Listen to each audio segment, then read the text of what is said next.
Hello, everyone, and welcome back to the World Esports Iesf Qualifiers for Africa. We're all about qualifying for that Casablanca LAN. We're on day 2. If you missed the day 1 action, we had a lot of exciting Counter-Strike, and we've got more Brandon coming up.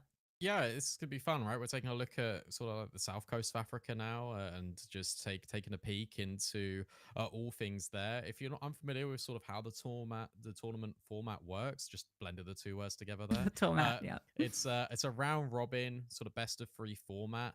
For this region, for the southern side of Africa, it's one team. So the top team out of the round robin. So you play 2 best of 3s. The top team from these countries will make it through to the qualifying to Casablanca. And then from there, it's 2 teams from Casablanca that will make it through to represent at the World Esports Championships at the end of the year in Riyadh. Yeah, and we've got a double header of the South African team today. So we've got South Africa versus Kenya coming up first. I don't know if we've got that schedule that we can potentially bring up and take a look at the games that we've got going on. There we go. So yeah, we've got a South Africa versus Kenya and then South Africa versus Namibia afterwards. So a lot of exciting action, and we touched on yesterday, if you're watching and if you're new, that we believe that South Africa is probably the team that a lot of people will be backing as the favorite to make it through this Southern African qualifier, just because there's a lot of name value on this squad. There's players here that have represented the team on international stages before, so they're the kind of the known factor. But I'm very willing to be surprised, and I hope I am, by what Kenya and Namibia show. Yeah, I am too, but there is, I think, a lot of hype around South Africa Mhm. because you got the likes of Megs, you've got 2SSB, who's just they're really good players, and as you said, like this team, I think like the core of this South African team has played for like 80K for quite a while, went to Impact and competed there, and you expect them to perform really well, just kind of at this event because they've had all the experience, they've had those reps internationally, so I don't expect them to have too many troubles here today against Kenya and Namibia. But as you said, look, I'm just here for a good game. We saw that out of Tunisia and Egypt as well. Ghana shows that they're a lot better on Anubis than they were on D2. But for them, unfortunately, it didn't quite work out against Egypt.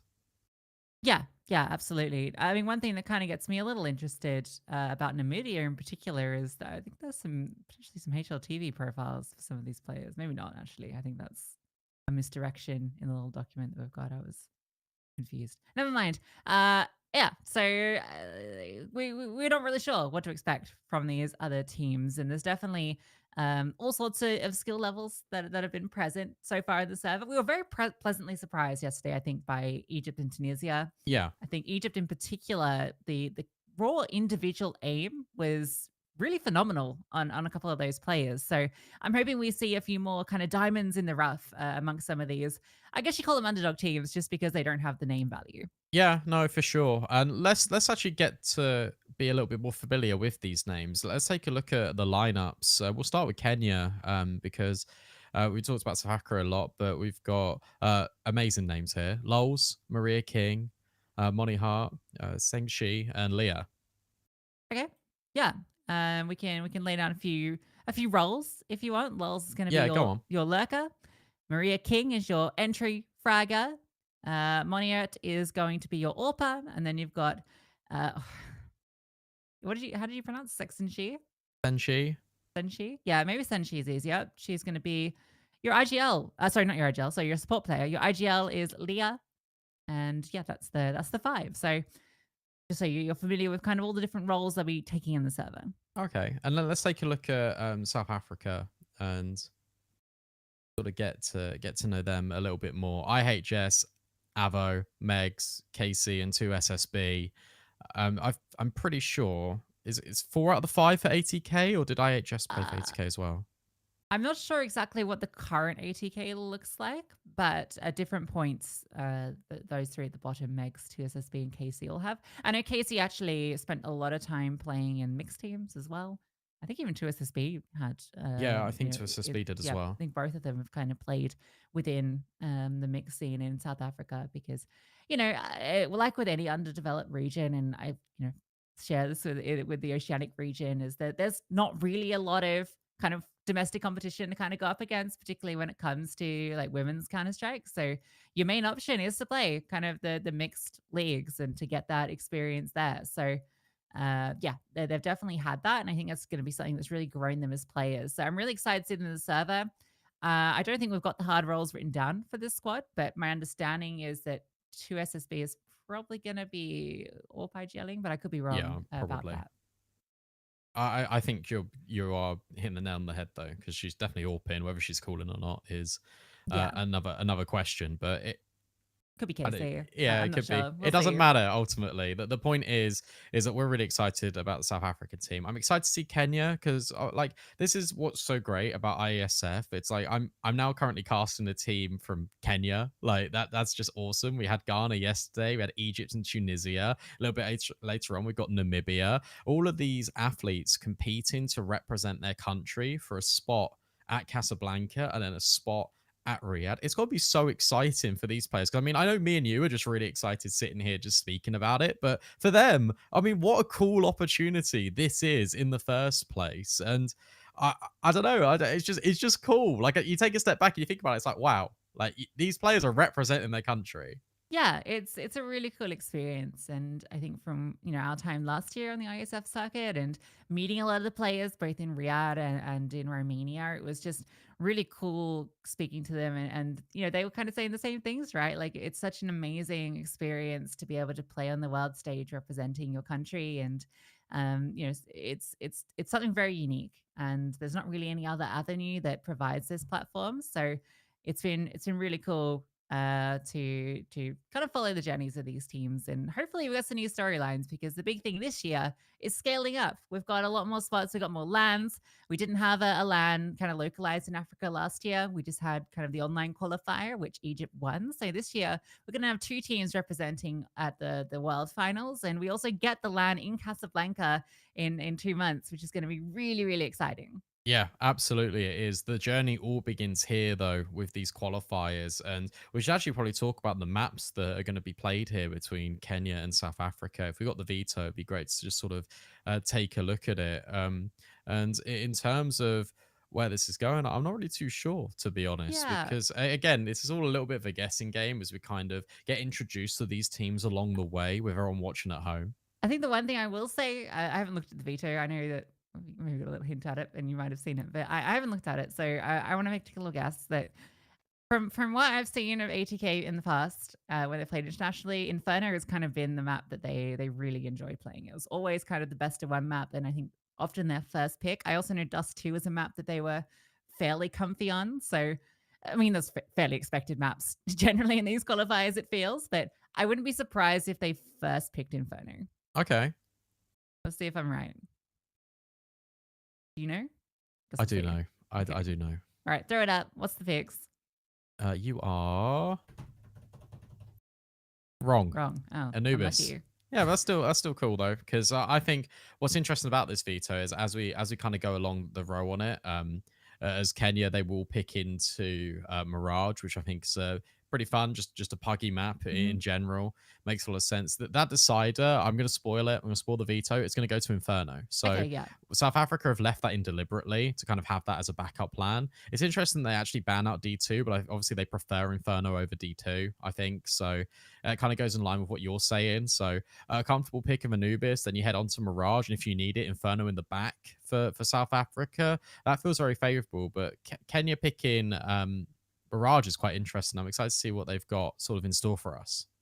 Yeah, I really like the Anubis pick as well. I think obviously if you're first banning nuke, you're probably not picking into Vertigo, but going for a map that relies a lot on rotations and relies a lot on really strong CT setups and kind of well-timed aggressions is going to be a really good way for South Africa to punish if they come in, probably knowing that they're the favorite. I'm not sure if they've ever, played friendlies against the other competition. I know going on right now, maybe not right this moment, but in the last 24 hours, or maybe in the next 24 hours, I don't know, is the show match between New Zealand and Australia for Iesf. Mm, So that's I think it played out. I think it's already played out. But okay. yeah, so there's been a few show matches going on. I also saw that there's going to be some going on between some of the Iberian nations. I think Portugal and Spain and a few others are kind of doing some show matches as well. So I think some of these teams maybe sometimes play against each other, but I'm not sure if any of these will have in Africa. No, I'm not. I'm not completely sure to be honest. But I guess what's interesting to sort of note and I guess denote from this would be maybe just competition in general in this region, because Mhm. I imagine it's quite hard to kind of get scrim partners for African teams. I can imagine the practice is quite limited, and that means that you might have to look even overseas, which means your ping is going to be massive. I imagine the ping between African countries is already going to be quite a disparity. So in terms of practice, you're often sort of like working with yourselves, and I know HSG have done a really good job at kind of pioneering that in the Asia region, where they have like this database of like women's players. It's like a collective, and then they all scrim against each other. They all play against each other, and they all get better and better and better. And we have seen that natural progression, right, with them reaching the playoffs at the last Impact. I don't know what it's like in Africa. I imagine it's probably a little bit more difficult, but the fact that we get so many countries represented in the first place is very cool indeed. Yeah, I imagine that's why Egypt, came in with the individuals looking really sharp because you would presume that in terms of countries that have the ability to scrim other nations without significant ping, Egypt's probably one of the best placed geographically. Whereas South Africa, you're very far removed from being able to scrim anyone, even in the MENA region. Like it's going to be quite difficult. So yeah, it's still been, as far as regions go, one that's been surprising in terms of the competitiveness. We've seen some teams come from that region, both within the women's circuit, but also the mixed circuit. Teams like Bravado and others in the past Yeah. that have actually really shown some good results, and even and individuals as well, right? I mean, you only have to look at the best of NA to see, JT and all the rest. So the talent is there, and it's just getting the opportunities, which is why something like ISF is so impactful.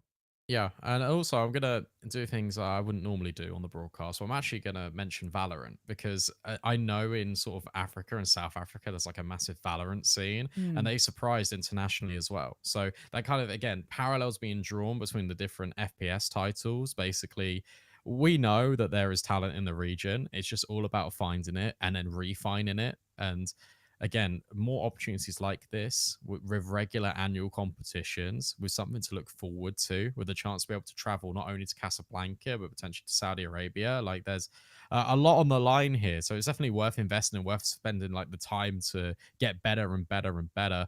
I know it's unfair to ask your predictions, however, I think we're both in line that probably South Africa will be taking this one. Yeah, I think I'd be in trouble with Megs if I said no and I True. went against her. Because yeah, we know some of these South African players just because they've played in the Impact circuit before, and I mean that's the main reason we're giving them the edge here, is just because they're the known element. Every other team is going to be a surprise to us, and like we said, I like to be surprised. And if you are a team like Kenya and Namibia, you need a surprise because there's only one spot available. So if you drop the ball, but if you beat South Africa, like that's the hardest target. So Yeah, true. it's a massive win if a team like Kenya and Namibia just comes through and gets that dub over South Africa. Like they're the target. I think that would be probably like the what's the word, like most surprising just of the entire event. Like if they come through and if they're able to take down South Africa, we're like, wow, okay, didn't expect these teams to be on the map, but here we are. And then that creates even like better storylines ultimately. I'm not saying South Africa are gonna lose. I don't think that. But if Kenya do surprise, I'm very kind of excited. I'm all for it, really. I just want good Counter Strike. That's ultimately at the end of the day all I Yeah, like. yeah. And I guess Kenya is a very young team. This is also something I think is worth having a Mm. look at because the South Africans, I think they've all been around for quite a while. I know Megs is quite young, but I think a lot of the individuals have been around the scene for some time. Whereas it looks like most of the Kenyan athletes ran as two 2005s on those birth years, which just wigs me out a lot to see. I think that was my first year of high school, so yeah, uh, to people born in that era and now representing their countries in Counter Strike is a little bit jarring for me, but it also is really cool that there's this young talent. Yeah, I mean that makes them what, 19. So Yeah, that's how years work. But yeah, God, incredibly young players, and um, I mean that was the same with Ghana though. There's some very that's young true. players, and then it wasn't the best Yeah, level the of inexperience was competition. evident. Yeah. Yes, yeah, inexperience of the atmosphere and the game at times. Mm. But for South Africa, I'm I'm interested to see if they do take it and if it is like quite a dominant one, how dominant it really is. Because Egypt put everyone to shame, to be honest, with 13 O's. But enough yapping from me. Let's get into the involved now. Kenya versus South Africa. It's South Africa's map pick. They start on the T side. I think they'll be very happy to start on the T side. Well, it's not a good ping for Maria King. Oh, yeah. 200 ping pink. Let's see what happens. Yeah, I'm expecting South Africa to be hitting hard, hitting fast. Kenya's setup looks pretty standard, which is good signs early.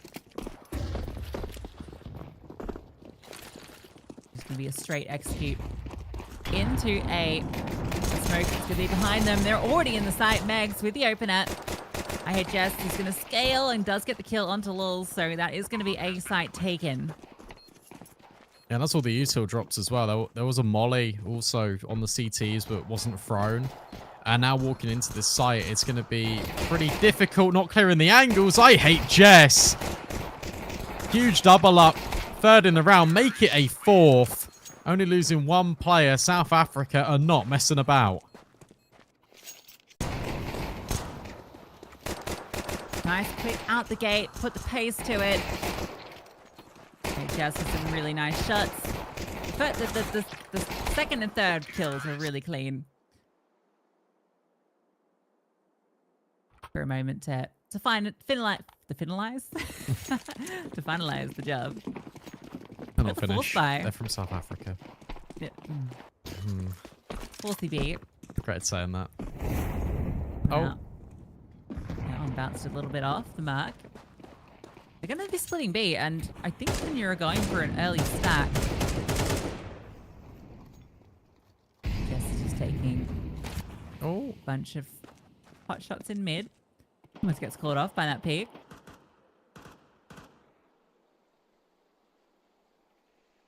Casey. Just walked A. No one home. Now the stack has been found out that it is over towards B.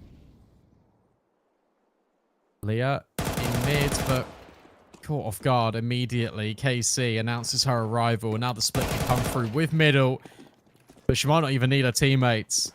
KC just keeps on charging forward on the Galil, runs out of ammo, but they line up between her and I Hate Jess. South Africa, they gain the round again. Yeah, that one's quite nice. They had just a few lurks. All right, just getting the opener, and that allows KC to exploit the gaps on A. Realizes it's just going to be a couple of pistols that she's up against, and despite some armor on these players, the Galil's rifles overwhelm.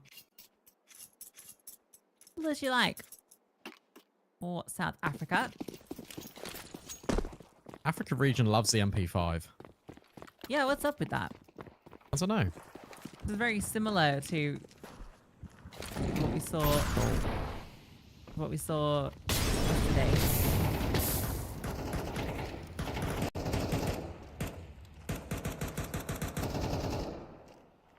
Might be in the default loadout.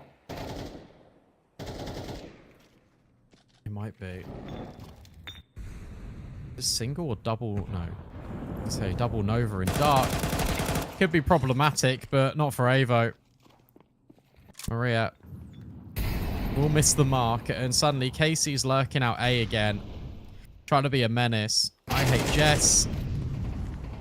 Will get tagged down to 12 HP, but still finds a headshot anyway. Good kill. The shotgun, not quite enough to get the job done against that armored opponent. I think if you hit it right on the head, it'll do the trick. Yeah, if you're a little bit closer. Oh, Casey's going to be lurking this all half long. And Alia thrown into a 1-on-4. A little bit difficult. Especially... Oh, I was going to say with the MP5 at that range, but that's a good kill. Yeah, the MP5 is surprisingly accurate. I know this as a MP5 user myself. However, that's all everywhere. it will be. Yeah, just everywhere. Overwhelmed. Oh, these are all individual fights from South Africa, but I think they've got the confidence to just try and take them.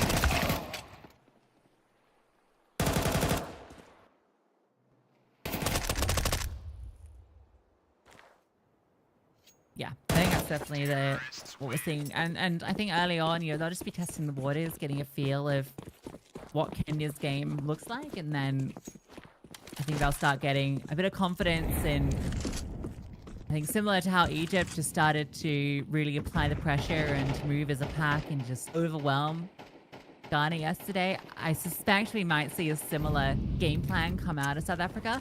I don't mind if they just continue to play very structured and control Counter-Strike, because it's similar to what we were saying yesterday, where if you kind of just abuse the team without playing the best Counter-Strike, it's not good habit building.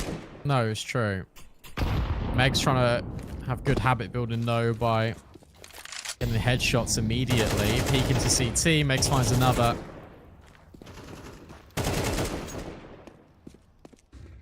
And just like that, Lols will find one. But aside from that, it's going to be the collection.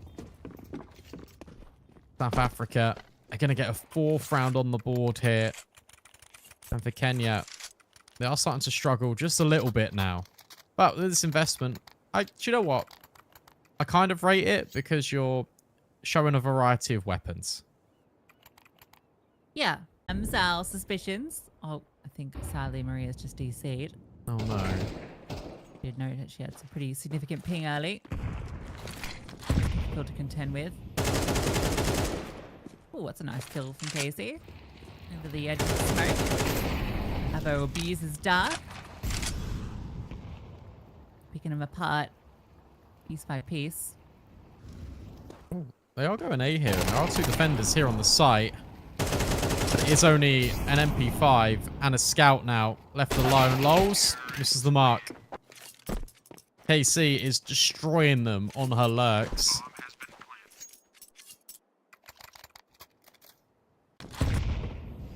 She's really having a field day. That was just great timing. I don't know if she actually saw her. Just, spammed a little and then got the confirmation and continued. Very nice swing as well. Okay, Maria's back. Hopefully she's going to be staying in the server. Fortunate.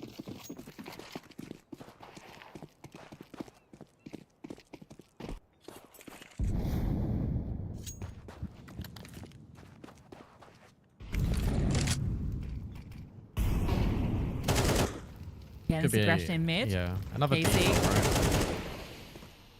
finds the opening. Doing a good job of this, like consistently catching off Leo, who's having a hard time dealing with this aggression. But Pontiac is able to step in and does get the kill onto Casey. Unfortunately, that true rotations and Abo exploits it. That's an open B bomb site. Kenya rotated heavily to A. Yeah, and now IHS just in mid, just cutting off all of these rotates. So the difficulty you've got now for Kenya is the bomb site is completely not in your grasp anymore. You're obviously 2 players down, and it feels like you need to save. I don't think they're going to save, but I'd like it if they did. Yeah, lost bonus. Is it full? With 2 SSB peeking onto 1, it leaves Monia, who got a kill earlier. Oh, the timing. She misses it. IHS able to close. Simple stuff. It was a nice kill on the KC, but it felt like as soon as this comes through and she gets confirmation there's 2, that immediately the call is for Avo to activate on B. Yeah. Just the immediate rotations is what undoes Kenya there.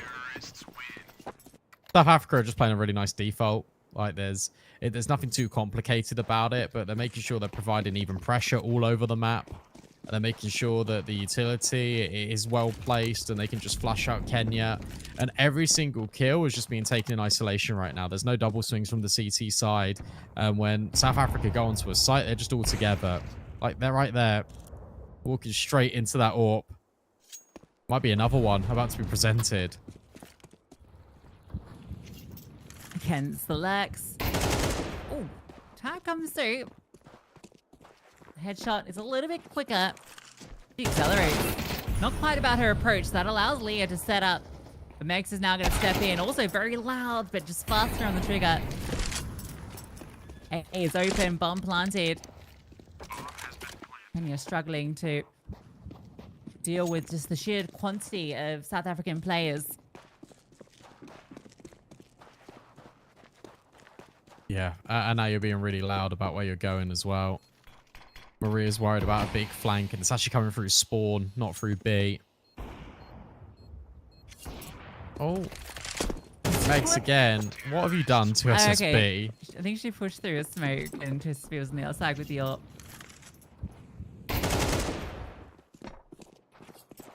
Don't know if we'll catch up on the it. Yeah, I think that's what occurred. Saw the end result of it.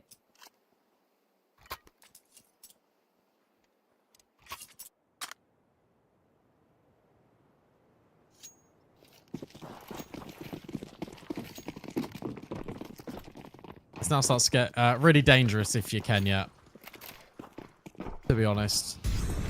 7-0 down already. Maximum amounts you can achieve in this first half is 5. This is one way to do it with Casey. With everyone here. No, it's not a way to do it with her. There's one woman wrecking machine and she bowls them all over on killing mid, but Casey, of course, collects it. 4K for her, 12 on the board, and 8 for the Republic of South Africa. I really like this approach though. Like, they wanted to really just try and deal with her out A main. Unfortunately, you can't deal with KC when she's in this kind of form. Absolute destruction from her.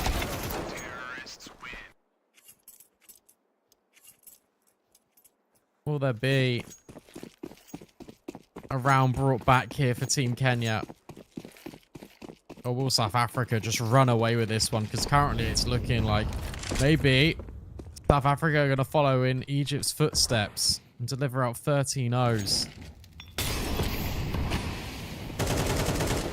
Wow.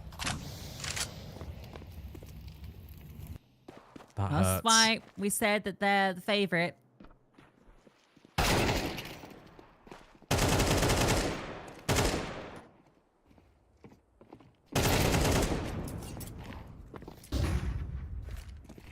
It is their map pick. That's true.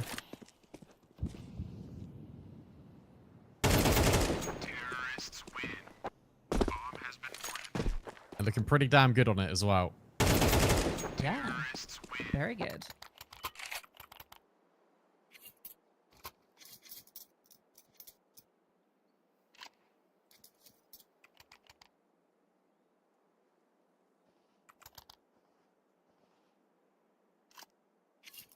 This has been very speedy as well. We have been in-game for about 13 minutes, and it's 9-0.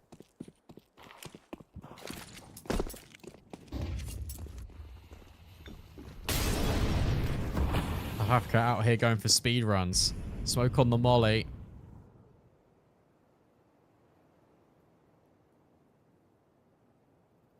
Maria's a little bit discombobulated, but keep your eyes on mid. Oh, or maybe keep your eyes on B, because Megs has just delivered out an instantaneous headshot. There's Lulz in mid. That's what I was talking about. She does find I hate Jess. But Avo, already walking around the corner. Needs to deal with another. And hasn't managed it. Leah's got the kills, but it is a 3-on-1. And Lulz was walking straight into Megs, making it possible.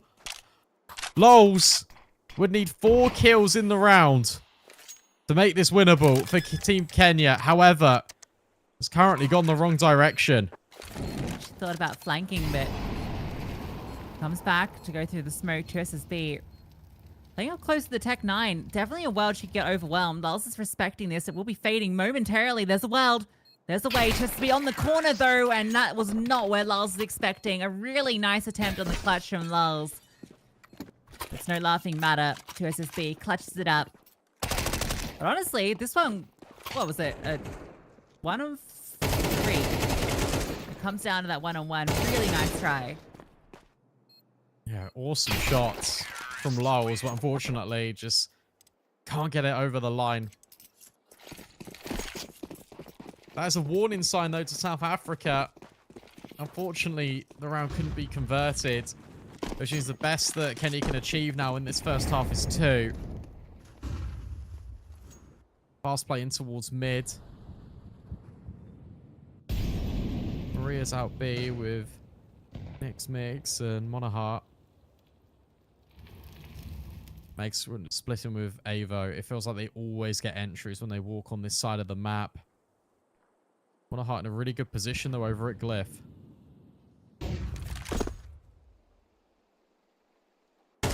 Casey is just in. Sitting here, yeah, waiting for that response. All those kills. Oh, what? That was instant. Every single player finds their kill. Meg should be locking this one in for 11. What a cacophony of frags. That was just instant from South Africa. Yeah, right. You see this first kill come in and watch the feed at the top right. Oh my god. It was all 3 kills. The first one happens and then 3 are literally the next second. Unbelievable. That's kind of really cool to watch. Not if you're a Kenya fan, but for everyone else it was cool to watch. No, not if you're a Kenya fan.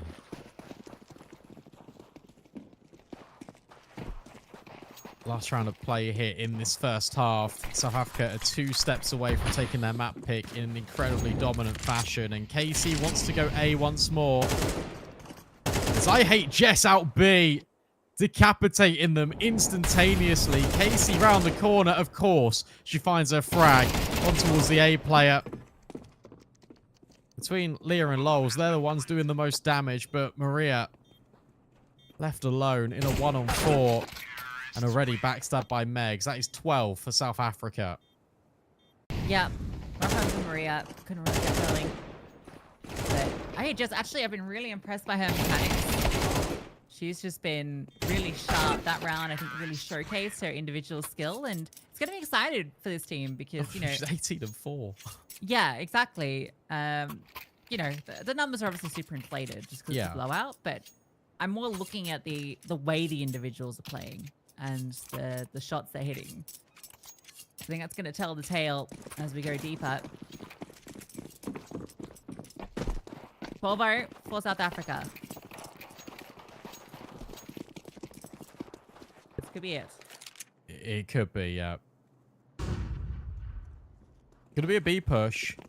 They're going to get there really aggressively. The issue is they're being very loud. So now you're aware of it. South Africa have already pushed through A main. And as a result, there's going to be a quick flank. Megs has dealt with Leah in towards mid. The USPs, once again, just ringing out. I Hate Jess finds another. This could be the beginning of the end, especially with this Megs flank. Glock on burst fire swaps it to fully automatic.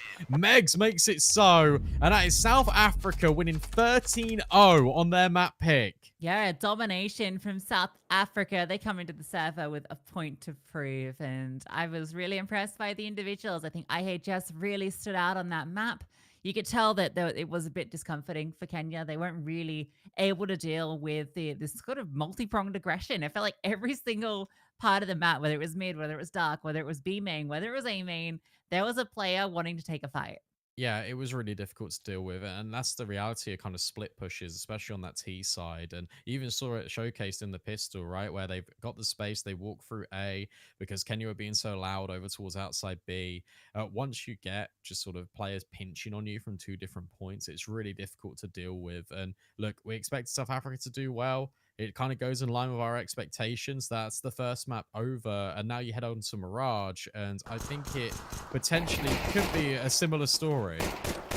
Yeah, I'm a little worried for Kenya. I mean, at least going into Mirage, it's the map that they chose, so Yeah. you're expecting they're going to come in with a little bit more kind of preparation and a game plan to how to approach the map. Because I definitely felt like Anubis was a real struggle for them. You could really tell just that.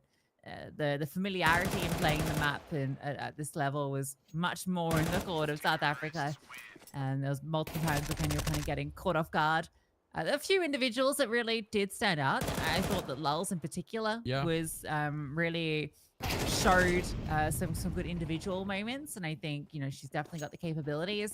Even Leah, I think, had some moments, but overall they were just kind of overwhelmed by a very prepared South African team. Yeah, that's the thing, right? It's like you can have moments in games that can be fantastic, but if you're the only sort of two players giving this output, and then you have to kind of do that on a consistent basis, it can be really difficult against a team that has played together for such a long time. KC just walks A and just kills free every round. I mean, what more can you do? Yeah, and then IHS starts just aim dueling in B main. You got Ava coming up dark, and meanwhile mid's being worked consistently as well. So we didn't even really get to see Tristan or kind of having any big moments. But she's kind of there as the closer. I think she's more of a supportive element, at least in this map, just because the riflers were getting so aggressive. I think she was going for the dark peaks, but wasn't really being given much to work with. So yeah, she did clutch up though, so that was important. One from her, but this is the kind of big moment from Kenya that could have given them something, but unfortunately not able to close. Yeah, no, for sure. I mean, if Lulz was able to win that 1-on-4, that would have been massive. That would have been like such a cool moment for her as well, because when you're kind of just losing quite heavily on a map, for you to pull out just a moment of brilliance, it would have been fantastic. But unfortunately, it just wasn't meant to be. But it was still a really cool highlight moment. Yeah. And for her, maybe that's a bit of a boost to kind of, remind you, yeah, you've got that capabilities and that you just got to write this map off. Yeah, absolutely. It happens. Sometimes you just get walked over. It was your opponent's map pick. There's still another map to go, Brandon. So it's a chance for Kenya to bounce back. Mirage is coming up next after this short break.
we're back, guys. Oh, sorry. That's all right. I was just excited to be back with you. Yeah. Yeah, pretty much. Welcome back in, guys. Second Yeah. match is Okay. about to kick off, right? Mirage waiting in the wings, Kenya's map pick. And yeah, I'm excited, but I hold reservations about Kenya's chances now in this game. And hey, we're straight in. There we go. Sorry for the awkwardness. That's Didn't just mean me. to- We kind of just both. It's when you both, when you're walking towards someone and like you go the step left and they step left and you go to step right. Oh, and they it's step so right. horrible. That's what we just did. We did Verbally. the verbal version of this. Right. Oh, that just happened in spawn as well. So All right. This is Garner-esque approach.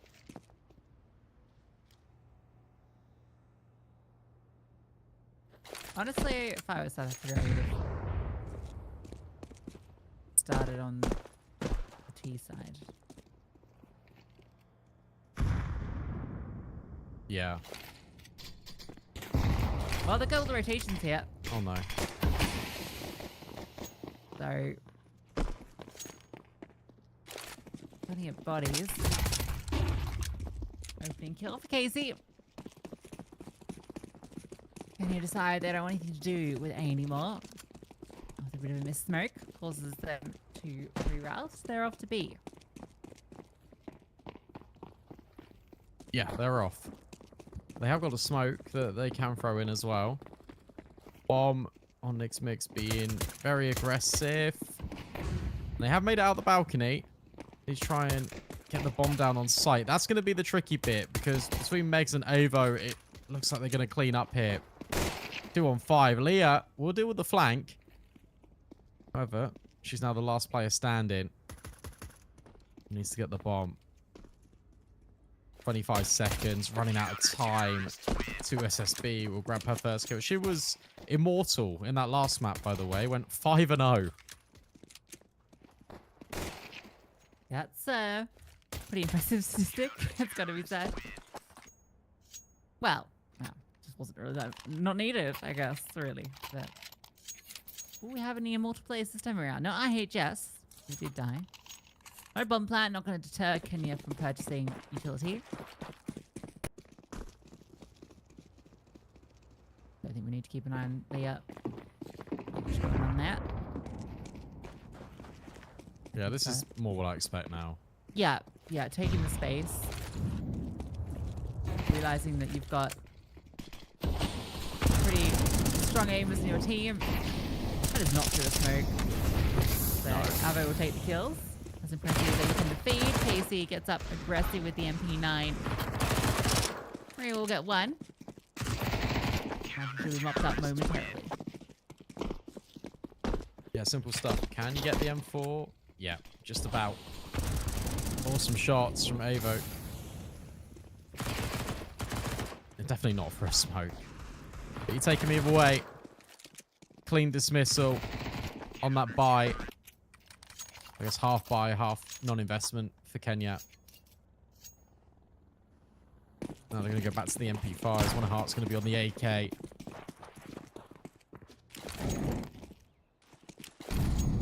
And South Africa just doing the default U2, getting out mid quite early. Fast buy over towards B to start with. They are holding for this aggression. Casey's going to walk into them. Oh, but they line up. Brutal timing. Avo got the first and the second. Maria King, last player standing, also decimated by the SMG. Yeah, there's a lot of damage. That lineup is really unlucky. Avo. Pizzicato of it. I don't know what that means. Just didn't say it. Avocado. Yeah, no. I got it. You with me? I smashed it. Holy guacamole. What a start for South Africa. Still going? You got any more? No. You were thinking about one, weren't you? Yeah, that was cooking. Any avocado. No. Oh! Oh my god! That was just like Okay. a fadeaway shot. Like that wasn't aiming at anyone. That wasn't even a pre-fire. That was just a shot. And it hits the head. Yeah, that was just insta. Take a look at this from KC. What? I don't Give know him a if stop chance. moving. 4-0 immediately. This might be par for the course. 2 SSB will bring out the AWP.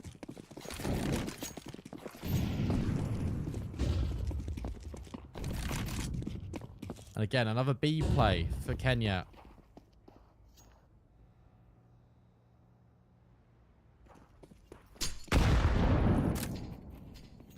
HE onto Leah. Lisa limping. Meg's a bit of a KZ player. True. Well known for it. Now he's kind of in a tough spot. Oh, one more player's low. Oh. Yeah.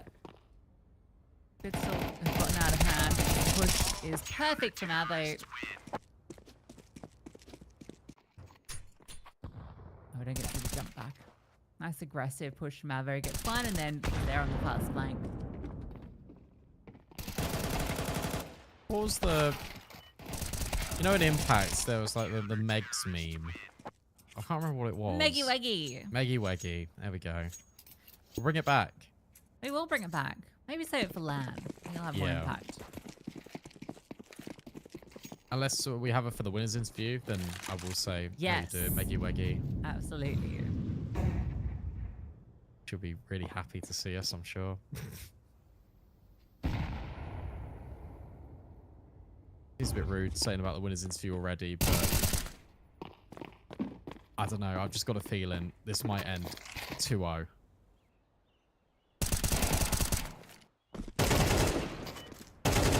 Yeah, I don't think there's any controversy in that statement. Oh, nice little double from Leah. It's always good for one moment. Yeah. Can she clutch? Be the ace clutch. 2 SSB is flanking underpass with an AWP. Yeah. And Just somehow... the timing. Oh. Oh. Leah, look Clutch back. tonight. There was a world. Yeah, she could have just walked through, which would have been pretty impressive.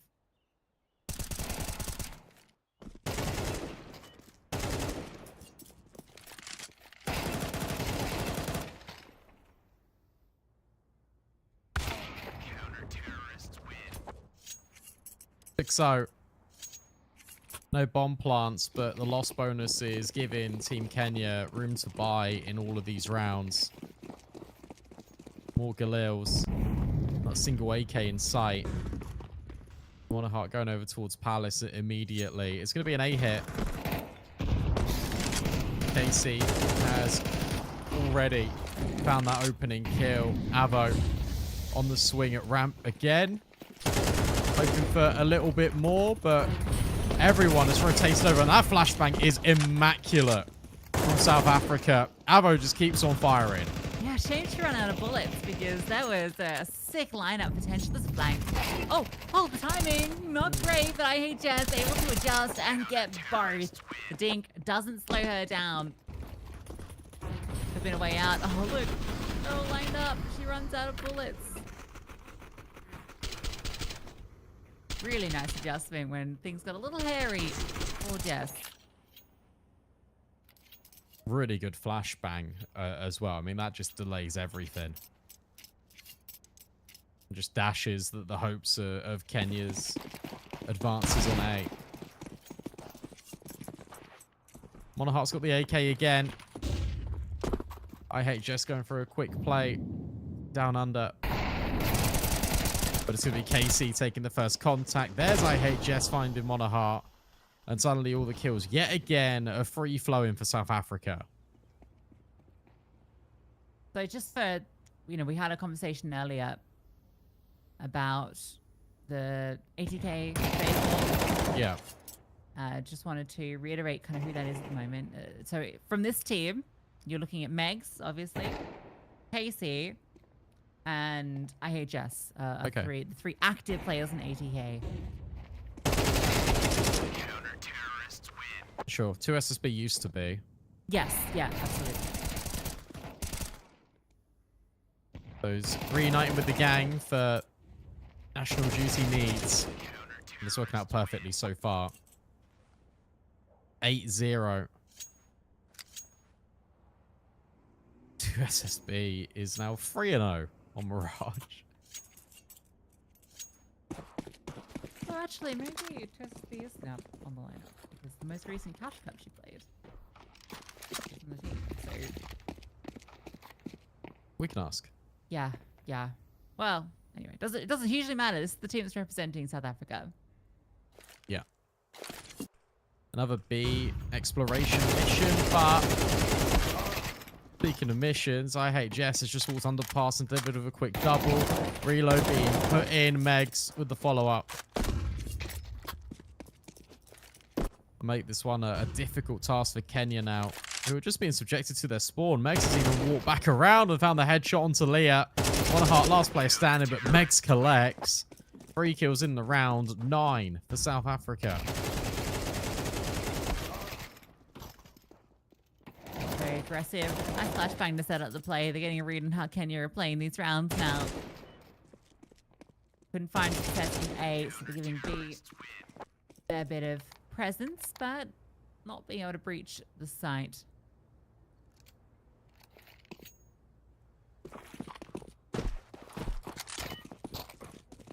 Alright, P90 rush B. Okay. That's what. Oh, no.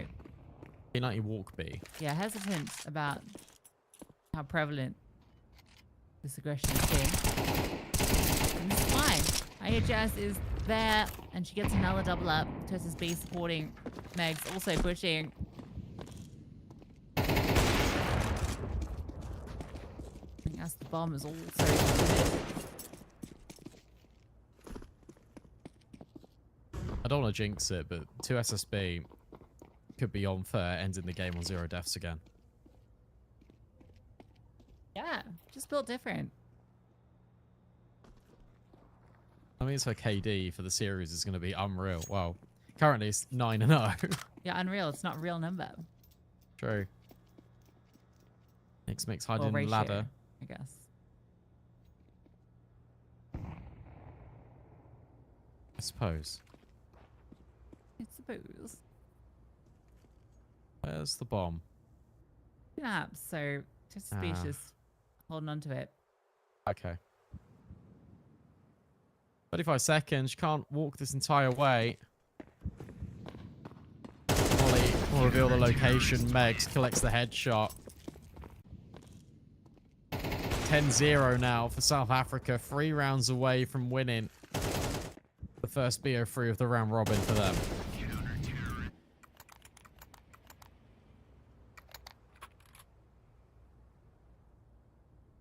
Yeah, won't be Kenya taking the upset victory today. South Africa proving to be strongest team so far from the region, but Namibia maybe will have something to say. At first, you don't succeed. Try again. Now, more util being put down on towards Jess. Yeah, you can't push us, they say, but Megs can from apps. And you've already got this flank on top mid. I Hate Jess has been dealt with, but Megs is now walking through the smokes and all the util. 2 SSB is now keeping them at bay, and suddenly the round is all said and done.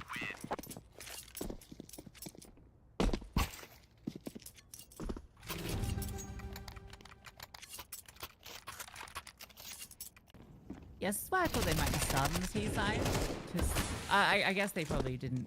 They probably would have decided that In at the advance. start of the video. Yeah. So there's a logical side of the side. But I think if you got to choose after the first map, they would have been keen to keep the T side going because it was so dominant. Yeah, I mean, that CT size would be pretty good. Yeah, that's true. There's a decoy grenade going. Into ramp. In case he's just at the palace. Another quick shot. And this potentially could be a very quick dismissal of the A hit. And it is. A 5-on-2. One from Palace, one from Ramp. Palace player's got the knife out. KC locks it in on Leah. 12 for South Africa. Groundhog Day. Get same result. Different map. Same team. Showing dominance in the server. Coming in with something to prove. This round would confirm back-to-back 13-0s.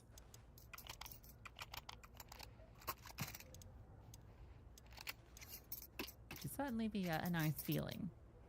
Not for Kenya, but for No, South not for Africa. Kenya.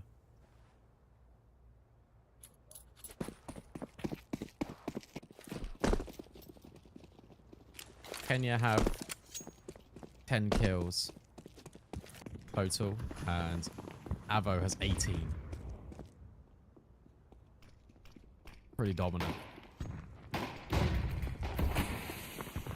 Gonna be this B play. It's quick into B. Very quick. Casey leading the charge, gets the opening kill. Avo with one as well, and they've overwhelmed the B bomb site. Chooses B to be planting. Exactly a rotate through CT spawn. He's just already in there. Between her and Megs, they've managed to clean up house. One final player. Casey makes quick work of her. And it's a nice 13-0 from Republic of South Africa, back to back to win out the series. Yep. They've done it once again. Match winner, South Africa. I mean, they made it look pretty straightforward, to be honest. And I think you could tell. I mean, coming into this, we always thought that South Africa were going to be the favourites, just sort of on this south coast. But they really did deliver. It was good on Nubis. Had like a solid T default until they kind of figured out that KC was getting so much space and towards A. And on that CT side, they recognized quite quickly that Kenya wanted to keep hitting B over and over again. So that left A very vacant. It meant that there was quick flanks, and it meant that this underpass push from IHS was getting a lot of success. Yeah. There's, I think the main thing to take away from this is that South Africa come in looking very good individually. So I don't think there's really much you can say to break down the game other than that. It was a complete outclassing, and I'm looking forward to see how they go against Namibia, whether it's a similar result or whether there's a bit more fight, because I'd like to see that. I'd like to see some more competition. There is only one spot available, so South Africa, if they win this next game, they will be locking that in, which will feel very good for them. Obviously, there's only 3 teams competing in this region, so you just need the 2 dubs, and that secures your pathway through. Yeah, no, absolutely. And look, it's still going to be a cool experience. I mean, for Kenya to be able to play in Namibia a little bit later as well. So for them, they'll be looking forward to trying to kind of remedy some of the issues against South Africa. But if South Africa have started this off with a statement, 13-0, 13-0, you look at this game against Namibia and you start to feel a little bit worried for them. And I guess we could jump into the highlights, but it's going to be pretty much one-way traffic. It's literally just going to be South Africa killing Kenya and winning the round over and over again 13 times. Yeah, I don't think there's really, in truth, too much to say about what we're seeing here. I guess we can play now if we wish, but I don't think it really tells much of a tale other than a tale of dominance. So yeah, South Africa. I would like to say I expected a little bit more out of Kenya, but yeah, sadly, really shocked in the server today. That kill from KC actually was some highlight seeing again, because it was really nice. Yeah, no, true. I think it's once South Africa started figuring out that Kenya would just go into B apps consistently, then it was just all said and done pretty much from there. Cool. Well, yeah, it was pretty one-way traffic, pretty easy stuff. It gets me excited, as I mentioned, kind of for the prospect of LAN. Obviously, there's still that step on the way, but just thinking ahead, if South Africa are able to win out the next series and qualify for the LAN in Casablanca, I think it's going to be really exciting. Egypt have shown their individuals are very sharp, and I think these 2 teams will be a really fun matchup. Already one that I could see potentially in kind of grand final situation. I'm getting very, very far ahead of myself, but just in terms of the teams that we've seen play so far, clearly been the strongest from the entire Africa's region. Yeah, absolutely. And I'd imagine Tunisia will be making it there as well. So I mean, that's awesome. I don't really know too much about Morocco and kind of what they're going to bring to the table, but that's exciting in itself. It looks like we do have confirmation. It will be 2 SSB who will be joining us for the interview, so that'd be nice to kind of speak to her, and we can kind of get a little bit of a more detailed look into sort of how this team works, what the preparation has been coming into this event. So I imagine they've been practicing quite a bit. Yeah, and I think that's another thing to kind of touch on too is this is a team that kind of plays outside of the Iesf circuit. They're playing within the women's circuit and mixed circuit in South Africa. So they're playing cash cups. They're playing all sorts of tournaments over there. They've had international experience before, and that's why we pick them up as the favorites. And that experience is very much on display. Yeah, no, it absolutely is. And you're right. Look, I am excited for Casablanca, and I like the fact that there are 2 teams that can make it through from that region to kind of compete at the World Esports Championships. And I'm glad it's not just kind of restricted just to one, and it's kind of giving a showcase of every single country across all of the regions. I think that's very important. So yeah, I'm really happy that you kind of get this at these events where it's just like, okay, here are different players participating, representing their countries, and now they've got the chance to not only go to one land but also a second. I mean, the experience for them to actually go and be able to do that at the cost of like one tournament is just awesome, because it means you get to experience new places, you get to kind of play CS, just doing what you love. Like it's a fantastic opportunity. Yeah, and I guess the other team that I'm really interested in, we've got Morocco as the home country. You did mention we're not really sure what to expect from them, but they were one of the 2 kind of teams contending for the spot last year. Mm. Lost out to Egypt, but it means that they've definitely got the players and the hunger, and being the host nation, they know that they're playing the land, right? So they've got a lot of time to prepare for it and to get a team together and to be feeling confident. And I think they're going to have their eyes on these qualifiers as well, kind of getting a sense of who the competition is, so that you know who you're up against and you can plan accordingly. So I'm expecting some pretty serious competition. I think we might be having an interview very shortly, but I think first potentially maybe a little break before we get into it. Yeah. So give us a moment. We'll be back with the interview.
Welcome back in, everyone, and we've got an interview with 2SSB. Firstly, congratulations on your victory. How have you been? 'Cause it's been a while since we spoke to you. Because last it was a while ago for ESL Impact. So how you been keeping?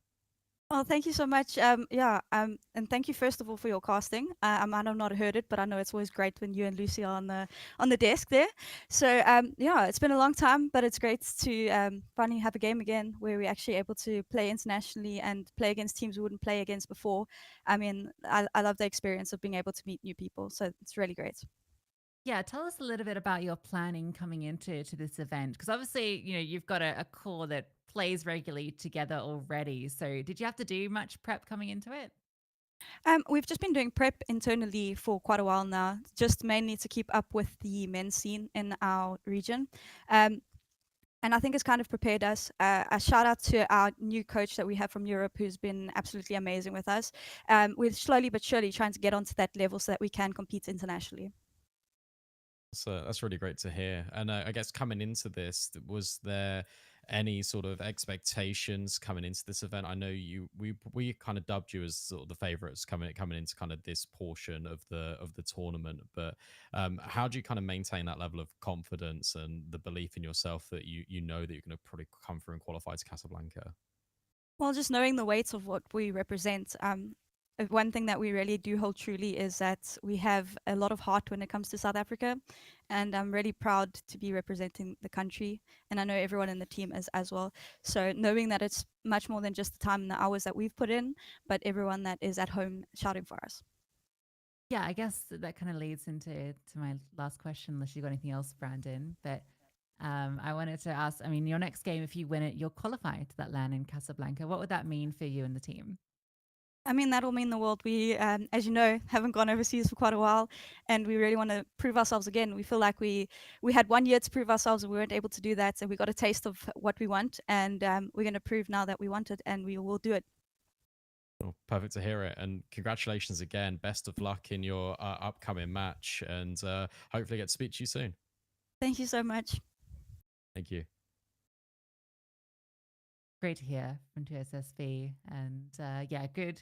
I think she really speaks to, I think, what's a storyline for this region, that it's really moving, because it means a lot. There's not a lot of opportunities, and there's a lot of pressure that comes along with that, but also a lot of drive and passion. So I'm really excited to continue following their journey. Yeah, absolutely. And I think it is just kind of speaks to and resonates with kind of all the not only countries competing, but also just all of the women's team, just teams in the circuit, with how much work goes on behind the scenes and how much it means just to even have an opportunity in the first place. And you can tell that, especially with IESF, the weight of kind of bearing responsibility is what we were saying even before we went live, right? The fact that you have the opportunity to represent your country, it means an awful lot to all of these players. So it was fantastic to hear, to be honest, and a best of luck to them in their next fixture, which is coming up in a little bit later, to be honest, because coming up in a little while will be South Africa again, and they play Namibia. Yeah. So don't go anywhere. Well, actually, do go somewhere, because it's a bit of a longer break. So go grab some food and then come back later. I think it's about an hour and 45 to 2 hours until the next game. So make sure you're back and ready for South Africa to be taking on Namibia after this extended break.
When the beat drops, that's when you know we're coming in hot. We're back for our second series of the day, Brandon. It's South Africa, back in the server, but a different opponent this time around. We've got Namibia, who are going to be trying to take them down. Yeah, look, it's going to be an interesting one because, again, for me, obviously, we've seen South Africa sort of play a bunch, but for Namibia, another country that I haven't personally covered before. So I'm really excited to kind of see what they've got just in the locker. I can already tell. I'm not going to spoil it yet live, but looking at the veto, we might have something a little bit different compared to what we've been used to over the last couple of best of threes. So that gets me really excited for this game.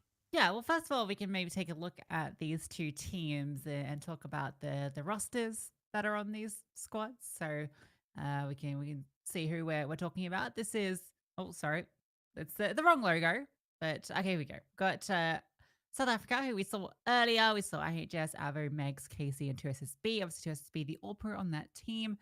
And they looked incredibly good earlier. I was very impressed by them. I know you were as well. And yeah, they kind of displayed the sort of Counter-Strike we expected. Yeah, absolutely. 2SSB didn't die in any of those matches, which was pretty incredible. Yeah, she's the All Pro. I think IHS and Avo, I'm kind of looking at to be more of the star riflers in this squad with Megs. It felt like even in that game, she's taking more of a supportive role, and Casey's just lurking and trying to find a lot of the space, especially out towards the A bomb site on Anubis. That was really interesting to sort of watch and look over. If we've got it, it'd be good to take a look at the lineup for Namibia and just see who they are working with. Cyber Ghost, Marshy, Redhead Geek, Vicious Bunny, Pew Pew, and Alley Cat. Yeah, Cyber Ghost noted as the IGL in this team, but the rest, I guess, will be a surprise. They're all listed as athlete, which is kind of hardcore. So hopefully we'll see some cool stuff in this. Vicious Bunny Pew Pew is a really cool nick. I'm really here for this. Yeah. Here's what happened, obviously, earlier today. If you weren't here and you missed it, it was 13-0, 13-0 was the South African team taking down Team Kenya. And now coming up, as mentioned and as previously discussed, it is Namibia taking on South Africa. If South Africa win this, then they're guaranteed that spot. It's one spot on the line here, qualifying through to Casablanca, and then from there it is 4 teams that attend that event. 2 teams will make it through to the World Esports Championship at the end of the year in Riyadh. Yeah, and I'm gonna say, just looking at the situation, if Namibia beat South Africa, I think they're gonna be the ones that go through. I think the winner of this match is gonna easily Yeah. beat. Well, will go through regardless, because I think if Namibia can beat South Africa, they can definitely beat Kenya. Just based on the competition we saw earlier, South Africa 13-0'd them back to back. So there's a lot on the line. This is really, in my eyes, the deciding match as to who goes to Casablanca, regardless of whether it's Namibia or South Africa. Yeah, no, of course. And so there's a lot on the line for both teams, really. And of course, it's the opportunity to sort of represent not only your country, but your region, looking further on past Casablanca at Riyadh. So it's going to be an interesting one, especially because, as we kind of have been saying, just sort of over the past 2 broadcast days, it's worth mentioning again, ISF, the countries have increased. Obviously, the prize pool has increased as well. The fact that we are getting a lot more of these regional qualifiers with increased teams is really good just for the scene as a whole, but especially for women's Counter-Strike, because it's not opportunities that come around like this all too often. And we are seeing the development in the region, and we're definitely seeing it with some of the teams on display here. Yeah, I think that was kind of the gist of what we got from TSSB's interview as well. You know, it's such a meaningful event for them and for everyone that's trying out in this region to break through to the LAN. It's, you don't get these opportunities very often, so we're all very lucky to have IESF providing this platform. But speaking of platforms, why don't we take a gander then, Brandon, at this veto and where these maps are going to be playing out? Because you said there's some potential surprises that we'll see coming through. Yeah, no, there is. And well, it's coming right up now, and you can see that this one's not really too much of a surprise. Namibia banning Inferno. I don't know if that's like a targeted ban or maybe it's just their perma, but we know, and we previously said, that South Africa are very good on Inferno. They remove Nuke, that's their perma. That makes a lot of sense. I fully expect South Africa to kind of pick back into Anubis. But this was the interesting one for me because Namibia, when it came to their map pick, they actually went for Ancient, which is cool because it means it might have done. I know it's scary because I know South Africa are going to be a good team on it, but I still think it's cool that they picked it because it's deviating away from Dust 2 and Mirage. It makes me think they've been working quite a lot. Yeah, and that's really got my hopes up for this series. And just to see a different map is also just really good. We won't see a different map with South Africa's pick. They go back to Anubis. That was their first pick earlier, where they looked really solid. So not at all surprised to see them repeat that pick. Seems to be their go-to currently. But Ancient is really cool, and also that Nudia banned us too. Yeah. I think that also kind of talks a bit about their veto and preparation that they've had track on some less standard maps. And speaking of less standard, Vertigo decided, Brandon. This Yeah. is a veto. Yeah, absolutely. This is kind of what I was saying, right? The fact that Namibia have picked into Ancient is already sort of. I look at that and I think, okay, that's good. That means we've got some like really good prep on this. We're deviating away from Dust 2 and Mirage, and um, I'm excited to see it. And if we do need that decider, Vertigo, these are very like tactical maps compared and contrasted to the other two that were let through in the end, being Dust 2, being Mirage. So I've got my hopes set pretty high on this. I'm pretty excited to kind of see what Namibia can bring to the table because the veto alone, I'm like, okay, cool.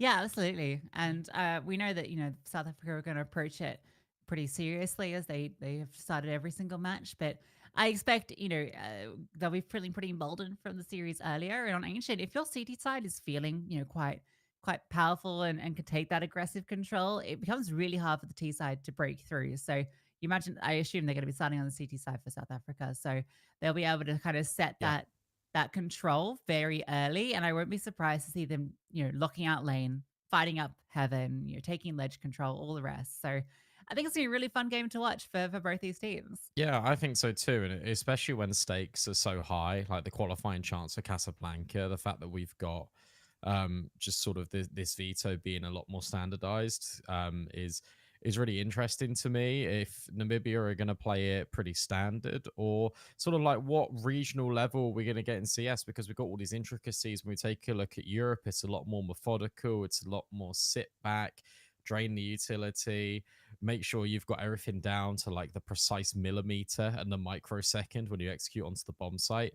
For more like America, they're kind of trying to become Europe. It feels like South America, again, is kind of inheriting the ideas and ideology from Europe, but they're still a lot more aggressive. They're a lot fast paced. Same with just sort of the Asia region. And for Africa, at the moment, all I can really depict from Africa is it's just headshot, headshot, headshot with no clear like there's like a little bit of a default, but then it's just okay, we're gonna shoot them now. Like that's all I've really got.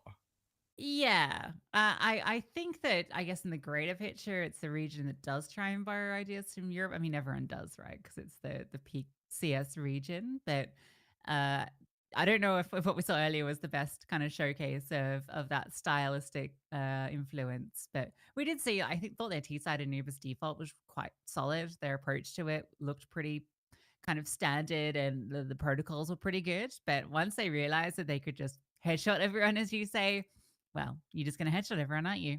Yeah, but that was even the case yesterday, right? I felt like Tunisia had like a really decent default, and then Egypt just started running at them.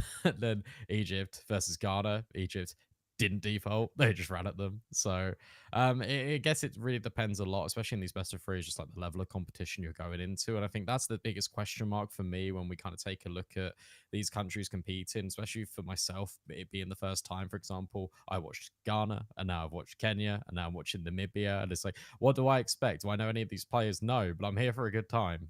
Yeah, exactly. And that's what it's about. It's about showcasing these teams. And yeah, I mean, I think that's about kind of the sum of what we can expect. We don't really know. So, what else can we say kind of in the analytical side, other than it's really cool we do have that different map pool because, yeah, as you kind of highlight, not going into any of the default maps at all is very interesting. Like Permabound Inferno, that's a classic map.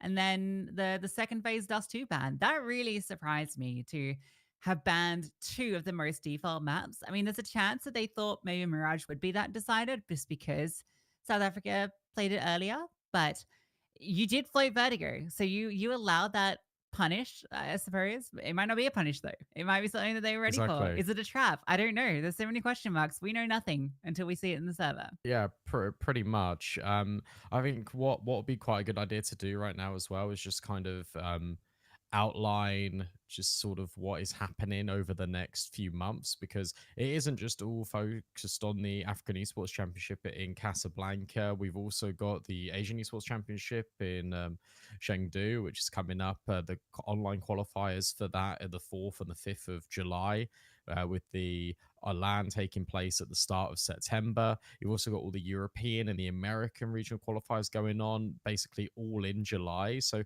pretty much by the end of next month, we're then going to come to a point where we're going to know all of the teams that have made it through this portion of the competition, which teams are either already qualified to Riyadh at the end of the year or have to go through this next step, whether it be Casablanca or whether it be Chengdu. Yeah, it's a real journey, isn't it? And I think that's what makes it so exciting. It's we're basically watching it from kind of the qualifier stage where all these upstart teams come through, and then the journey will continue through LAN to LAN. And yeah, it's a real moment that it builds up to. The grand finals last year was one of the coolest moments I think I've ever witnessed in Counter-Strike. Like the whole setup of the global finals was just brilliant. And then, I mean, for Team Netherlands, how cool was it that they win? They lift the trophy and then they go onto the stage on the other side. Was it what's his name? Armin van Buren. Yeah, he was on the other side, and like they actually got to go on the stage with him. Like these events are pretty wicked sick, and it's what else can you say? That's the description that I think is apt. But it's just such an amazing experience. I don't know. I'm discussion of it. Sorry. No, that's fine. I think more to kind of build on your points. It makes memories not only for the team that wins, but also for the entire players that get to go in the first place. And it's opportunities like that come around not all that often. So the fact that you can start this journey on this online portion, as we're discussing, you then go, if you're in the African Esports Championship, you go to Casablanca in Morocco and you compete there. There's a chance for you to then qualify through at the end. And you've got a lot of time if you make the World Esports Championships from Casablanca to Riyadh. You've got a period of around about like 4 months where you can just, well, I think it's about 3, but regardless, 3 months-ish to kind of sit there, practice and refine and get ready for Riyadh, which means that I still feel like the competition will just keep going up and up the deeper we get in. And Argentina was a real surprise last year as well, right? Yeah, Argentina was really cool. I mean, they made it all the way to the grand final, right? Like, what a sick run. Obviously, Team Australia also had a pretty good representation. Shout out Vivian one time. But I guess that's the other thing that's really cool, and why it's cool to be covering this right now, and that we've had this scaled up version in Africa, is that we do get to experience more of the regional teams, and these are teams that don't get opportunities like ever, like at all. And that's why 2SSB was kind of talking about how important this is, because last year they missed out on the opportunity to play internationally, and that was like a one-off opportunity. Once you miss it, it's gone, right? And so it's so vital for them to have these opportunities. And it's not just in Africa, it's in oceanic regions, in Asia, even in the Americas. There's not always that many opportunities, particularly in sort of the Central America region. I don't think there's really ever that many opportunities, so it's really cool the kind of scale up of it. But anyway, enough waffling. I feel like we've waffled forever, guys. Let's get into the game. That's what we're here for. We're getting into it. Africa is the region we're in. Ancient is the map we're on. Good Lord. Let's get into it. Ancient. All right, let's see it. Oh, my brain just... It broke. Too much talking. Butterfly knife on Cyber Ghost. This is fast. Immediately, just straight in towards cave. And 2SSB now knows that she's under a lot of pressure. Rotates needs to come in, but take a look. Alleycat's already walked through Red Room, deleted by 2SSB, but it has to be a retake. Yeah, this is really nice from Namibia out the gate. clear confidence in their game plan. But the shot's good from the CTs. Managing to fight their way forward. Mashi can't avoid them. CyberGhost gets another. There's a decent little setup, but it's going to be a lot of players. She needs to deal with all of them. And they are all lining up, but the bomb's being defused. There was a kit purchase. Nice shot. CyberGhost is impressing, but it's not quite enough. Yeah, look, good round from Namibia, right? You rush B, you push to SSB back. If that lurk was a little bit quieter, or maybe just a little bit slower, maybe 2SSB gives it an overlook. But CyberGhost tries their best, but can't look in the defuse. They're going to force off the back of it. A couple of MAC-10s. More pistols being brought forward. Be interested to see if they rush somewhere again. Looks like they're going B. Yeah, a bit of a split buy, which is interesting.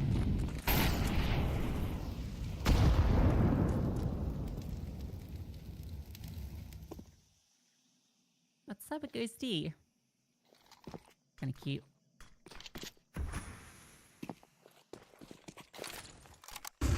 They're setting up for a late pop onto the B-bomb site.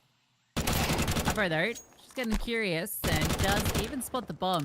And dropping CyberGhost feels like a big kill to find.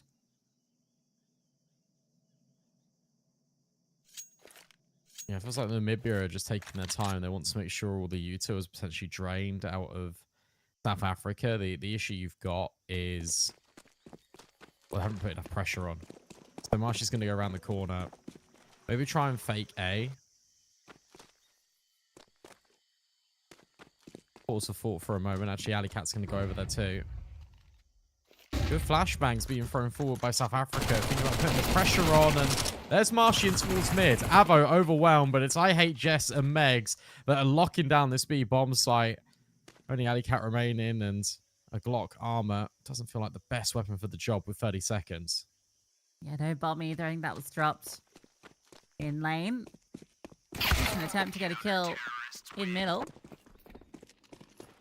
I felt like the idea there was just to take the control and then hit onto the side, but Diki's got a little curious, and that really made it a bit tricky.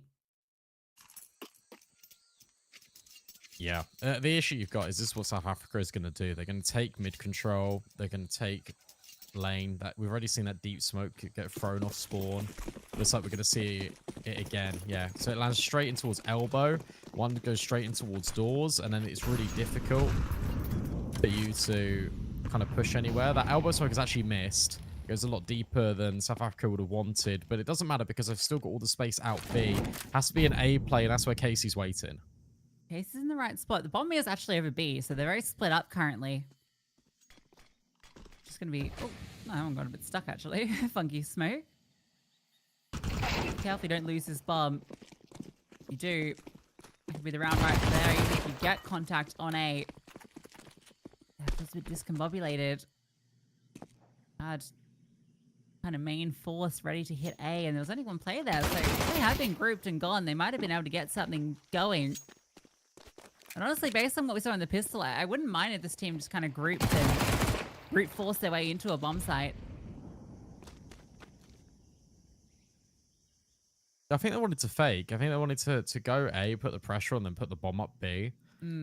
But because South Africa had all this space and actually just forced the issue, there are 4 players flanking Marshy. Can't find anything. Avo makes it so. I think the ideas are here for Namibia. Just the execution is a little bit wayward.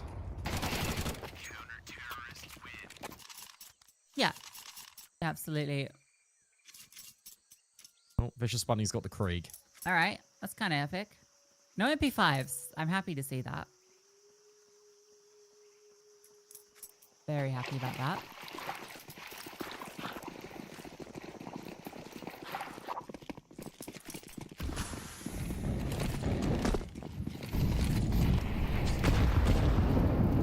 Fast play out B. Straight up the ramp. But you got to get past the MP9s. Now, I've dropped these smokes in towards short and long. But the fight on shelf, Avo is destroying them. Yeah, I think Ava is now seeing that she's been able to get all this space pretty consistently in Heaven, so she's just going to keep fighting.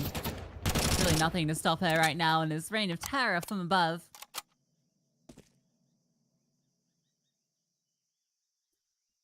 Pause and further aggression.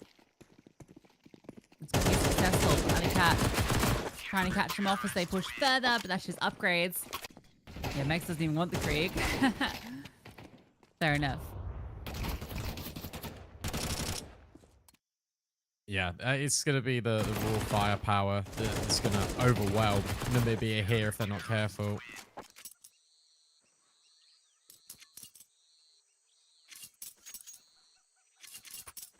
Going to be another buy. There is the MP5s. All right, as was foretold.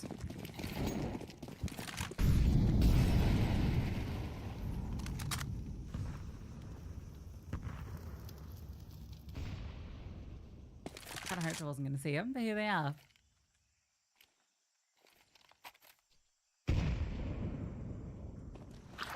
Try out A though. Look at this immediately. Redhead Geek is already starting to walk forward. So SSB, the AWPer is over at Red Room, so it's just a rifler defending.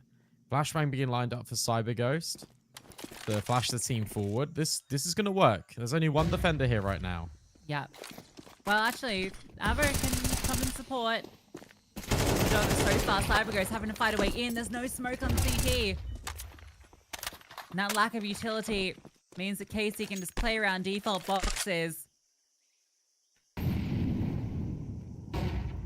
other two T's are a little bit removed.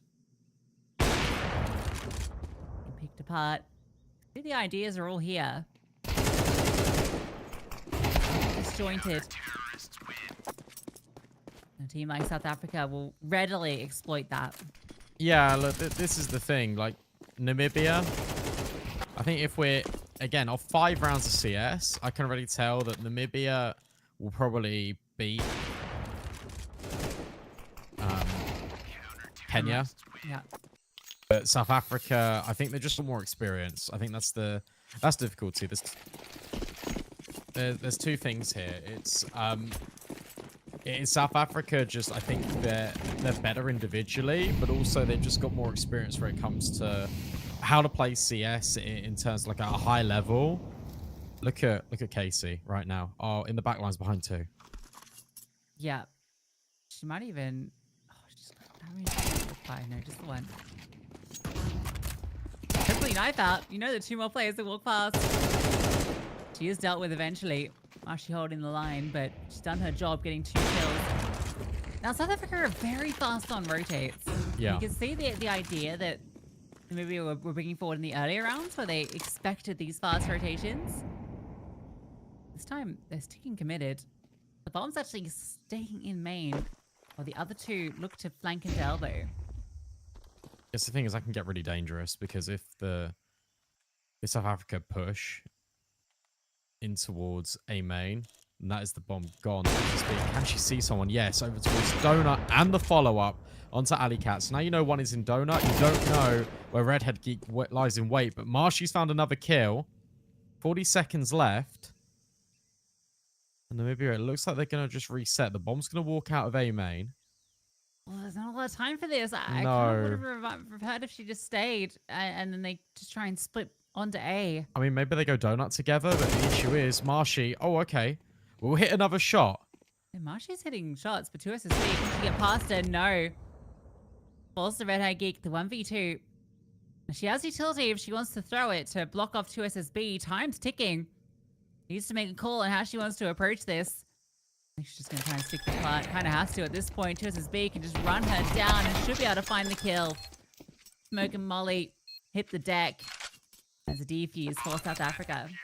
Yeah, look, really good round though from Marshy. That's even with, I think it was, yeah, KC just walking in towards A main to start with. And then Marshy just gets the trade, disengages, going towards Donut, gets the other kill.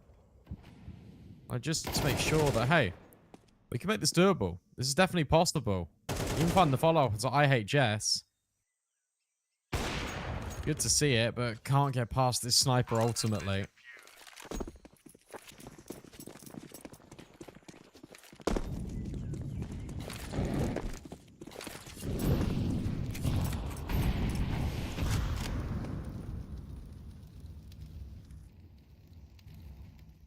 crunch lane.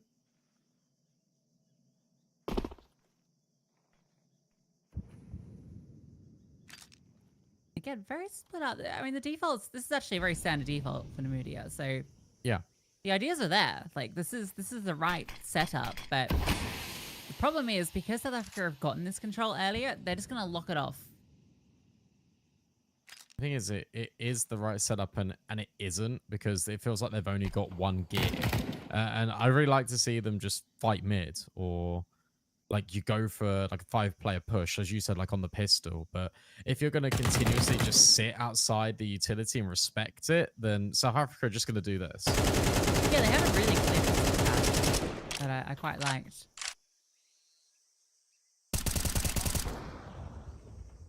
South Africa don't have to do anything special to deal with this approach. It does feel like... Splash, splash, splash. Yeah, I think that's only client side. I get the same thing when you're like shift walking through the water. It's like... Yeah, no, it is like all you're client. in the bath. You're playing with your rubber duckies, you know? You don't do that? No, I don't have rubber ducks. Oh, unlucky. I've got 3. Nice. Yeah. Mr. Mid. I threw these. Know all of them? Yes. The one on the far left is the hardest, though. I normally just ask someone else to throw if I've got this one. Relatable. Just looking at stupid bricks, so it's like, I'm not sure if it's the right brick. I hate Jess and Megs have both got Kriegs, which is kind of fun. It's really strong on the CT side. The Yeah. armor penetration, instant headshot. Not to mention the range. Yeah, there you go. Exactly. It's actually better, I found, on PS2 if you just don't scope with it. It's I pretty know that slick sounds counterintuitive, but it's weird. The bin in CS2 with the scope weapons is actually just really strange now.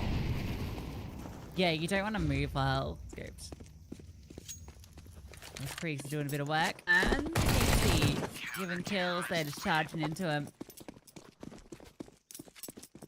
Let's go back to the pace. I really did like the pistol round, so that got me kind of excited about when maybe we were going to take this. And you can see, like, conceptually, their understanding of the approach is there.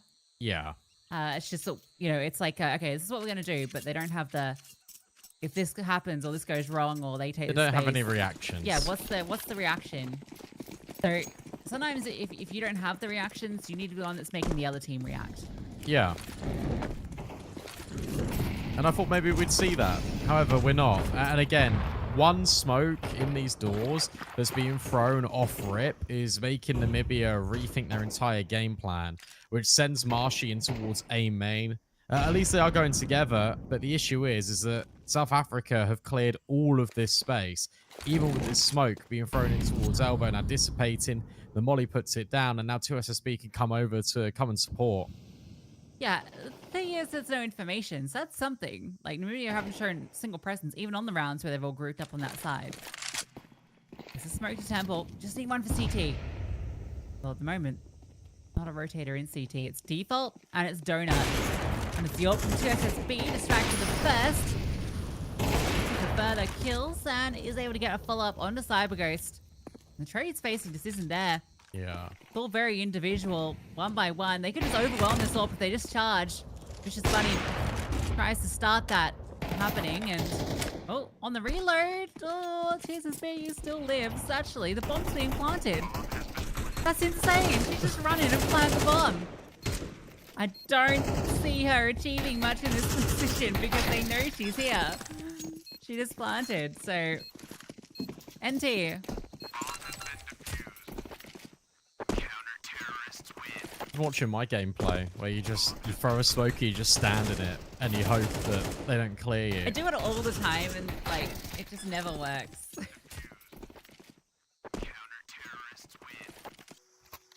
Look, bomb down, but it's just too individual. I think that's the main takeaway here. Right ideas, wrong execution. Here's the pace.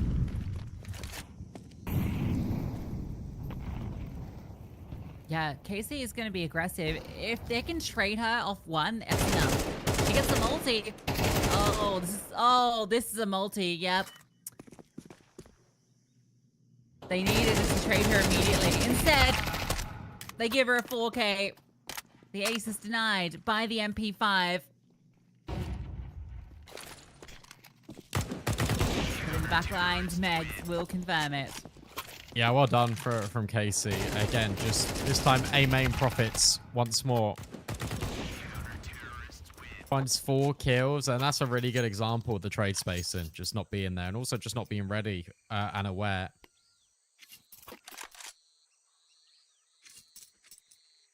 It's a shame.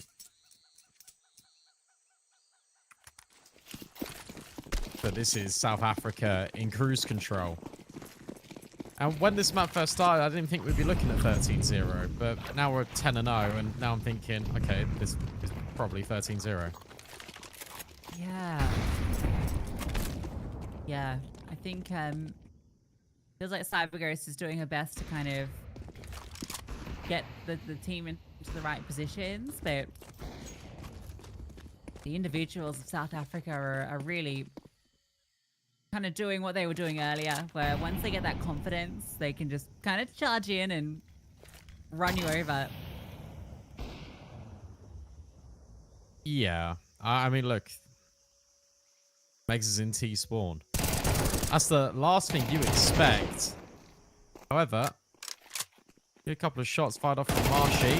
Is able to get the first kill, but there's just too many players here in the back lines. There are decent trades. Megs is fumbling a little bit by the square thing, trying to dance with these players, and is then able to readjust in time. 2 quick kills and escapes. Doesn't die to the Nova. A 3-on-2, 40 seconds. So much disorientation. And now if you're in Namibia, where'd you go? CyberGhost is trying hard to stay alive for a team to come support her, but they get there a little bit too late.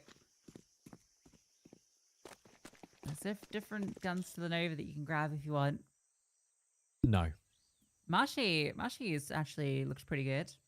I feel like CyberGhost definitely doing their job. Shots, but not going to matter. There's just simply too many players here to deal with. And Alley Cat might just want to save. At least dies before the time. Silver linings, I suppose. But yeah, look, this was South Africa trying to brute force the issue, and just by holding some angles and having decent trade spacing, look what it gives you. Quite a lot of room. And then Megs happens, and then it's too late. Yeah, Megs is 12-0. 2SSB is also 12-0. Doing the best.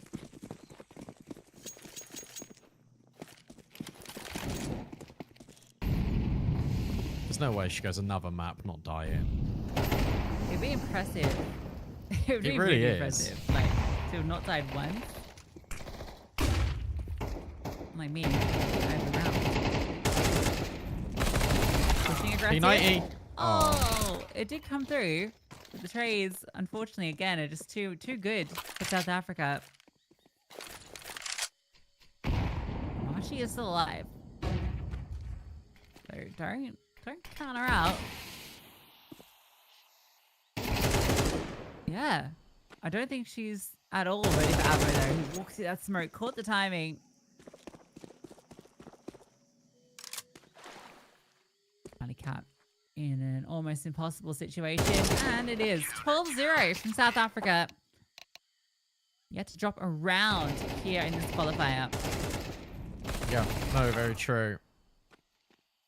Now suddenly it's just the pistols potentially keeping South Africa from taking their opponent's map pick. I got really excited when I saw this veto. And to be fair, there's a lot of positives to take away for Namibia. I think it's just about having some more practice time and becoming a lot more familiar. Oh, well, the pink Alley Cat's not great. No, I did think that. Yeah.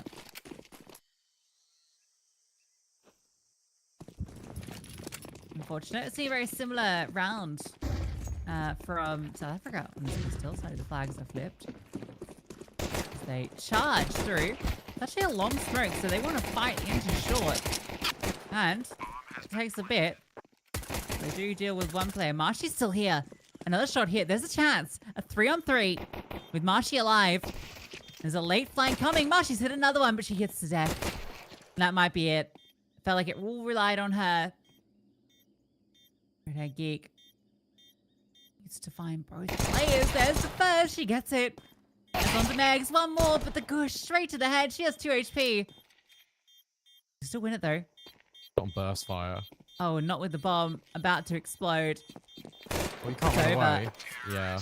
And the map is over as well. 13-0. South Africa continue to be flawless. Yeah, they do. I mean, 2 SSB isn't because she died right She at the very end died, there. yeah. Yeah. But look, 1 death over 3 maps. I mean, you take that, don't you? Yeah, for Namibia, it's one of those where it's clear they've been practicing a little bit. It's clear that they've got like a good understanding of what's going on, but mechanically, it hasn't been the best. And also, the reactions just weren't really there, to be honest. And it was these smokes that were being thrown off spawn from South Africa that were giving them so much map control, and none of it was being fought for. And it was just a lack of utility. And when it was placed down, it was often in the wrong places, so there wasn't enough of it. So it's a shame, but it's South Africa continuing to be dominant. Yeah, and you know, like when we spoke to Egypt, they kind of mentioned that they'd only had a couple of days kind of prep time. Yeah. I imagine for a few of these teams kind of in similar situations where, you know, they've just not had the time in the server. Because you got to remember, you know, it's not necessarily their full-time occupations. No, so, of course. You know, you got to find the time to rep. And South Africa, this is a team that, you know, when they're not representing their nation, are you know, representing an organization in the kind of open circuit in South Africa. So that's why the expectations are so high and why it's really hard to take a round off this team, because the fundamentals are just so solid. Even though some of the individuals had their moments in Namibia, it's just the full package wasn't there. Yeah, look, don't get me wrong, there was some sort of blemishes you could put on South Africa's record here, because I think some of the protocols, although they kind of went out the window a little bit, at the start of the game, some of it was a little bit haphazard. There were some issues creeping in, which allowed Namibia to get some kills in the first place. But I think similarly to Kenya, once you realize that you're better in the server individually, fundamentals just kind of go out the window, really, and they're just running at them. Yeah, which is what a few of these regions are going to show you. I don't know if you really need to watch the whole production. You know the outcome. I don't think there was too many big highlight-worthy moments. This was. Oh yeah, no, not that one. Casey's 4K was. Yeah, I'll give you that. Was that the last round? No. But Meg's got a couple of nice kills. But overall, the end remains the same. And Anubis up next, Brandon, which South Africa have already kind of shown their dominance on, particularly if they get that T-side start. Yeah, look, they're just going to probably go A pretty much every round. And you know that Casey's going to be lurking just sort of through the smokes and being a bit of a menace. So I fully expect that to come into the fold as we see the last round of play coming in here. We know the outcome. South Africa won. And there we go. 13-0. Map 1, map of Namibia taken by South Africa. And then coming up just after this little break is going to be the map pick of South Africa. That one's Anubis coming at you in just a few minutes.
we're getting straight into the action, guys. It's map number 2. South Africa's map pick. And they are on the T side, and it's the same pistol round we saw earlier. And with the success, that flashbang is perfect as they burst through. There might be a lot of CPs here, but they get overwhelmed by the utility and the headshots. That flashbang does wonders. Yeah, that flash is awesome. And now, between the rest of them, they can just swarm the site and overwhelm. Alley Cat dealt with once more as South Africa. It's a clean round. Just straight into A. And I wouldn't be surprised if they just go A again. Don't be surprised to see KC just like walking in constantly. I don't think they're going to need to default all that much. Like, genuinely, I would just think the best case for them to do is just go A like every round. Just execute until it doesn't work. I don't know. They were defaulting. I mean, I agree, but their default was working earlier, so in my mind, there's no reason for them to change it when their T-side default looks good. Like, this is how it starts. Casey gets her kill, then they get one hit, and then they split. True. Oh, a bit messy. This is the eco, though. Yeah. But this is kind of what we've come to expect from South Africa. Honestly, we could say like 1, 2, 3, and it's going to be KC going for a fight, mid goes for a fight, Avo goes for a fight, and dark. Like that is honestly going to be like the 3-step plan into South Africa taking this T side by storm.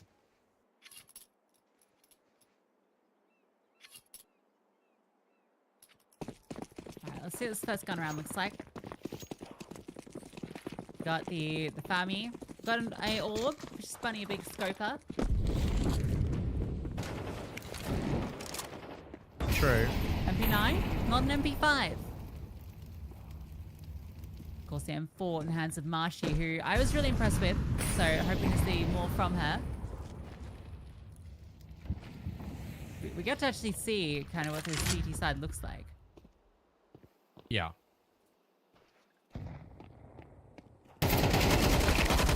There we go. Rich Bunny finds the first kill, but 2 SSB, immediate trades, and then Mex can split onto B. And then IHS just lurking mid. Basically, on the site, we'll deal with Marshy, or at least keep her attention there. And they're not even planting the bomb, they're just finding them and shooting them. Yeah, which I think that's the call. Find them and shoot them. At the end of the day, you win Counter-Strike not by blowing up the objective, but by eliminating all of the opponents. True. So, this is the faster way to achieve that objective. Yeah.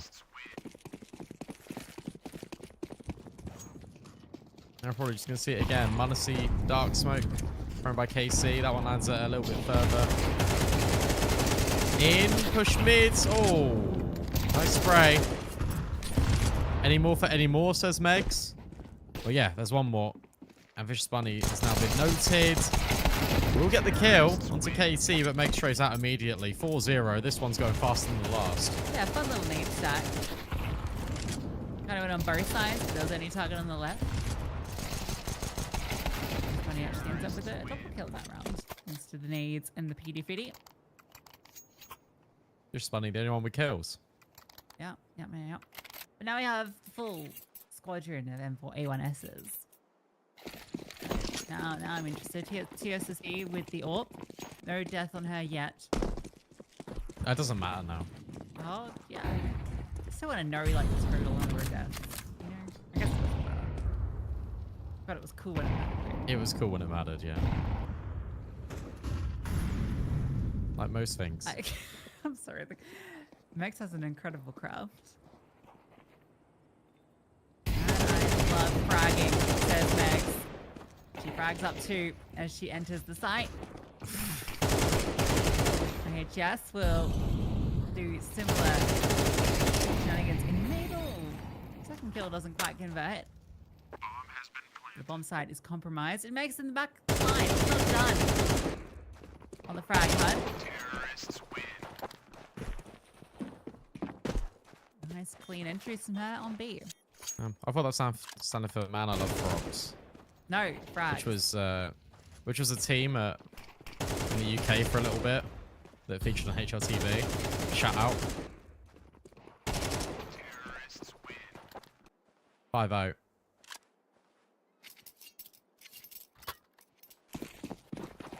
At least they are getting guns to the table. It's just about now just finding the kills if you're Namibia. The difficulty is when South Africa are just sending just so many people at you to one location, things get a little bit tricky. Marshy is standing towards mid. It's a cool flash that she can drop. It goes like directly above the cave entrance. I've never called it cave before, sorry. Dark entrance, and doesn't blind the approaching T's because it lands like on the bridge. But not needed. Avo walked through anyway. Yeah, and she died. Good kill from Alicat. Ooh. And a follow-up. 2 opening kills. Here we go. Needed, but here comes Casey walking out A. That's the danger. Has found the first. Now looking for the second, just trying to play above that smoke. Megs is very disconnected, but 2 SSB arrives. A re-smoke. They do need to respond as I feel. Catches that lurk. And now you know that this A hit is imminent. Still a player here, and you spotted one going fast there. Alicat should start moving. Swing, no, Megs is holding. Player on the left-hand side, but dealt with. Megs doubles up. Alicat will arrive, but stay late. And a few dollars short. Scope. Oh, actually jumps over it. The gymnastics. Bag from the up. Utility just pounding her. The no scope. Oh, no, just a headshot. That was 2 openings, though. 2 opening kills from Namibia, and they're not able to convert the 5-on-3. Not ideal, but South Africa are now having fun with it, especially at the end with 2 SSB and the no-scopes. Not quite sure where Alicat was trying to go. Potentially through the Hogwarts station, but didn't quite get there in time.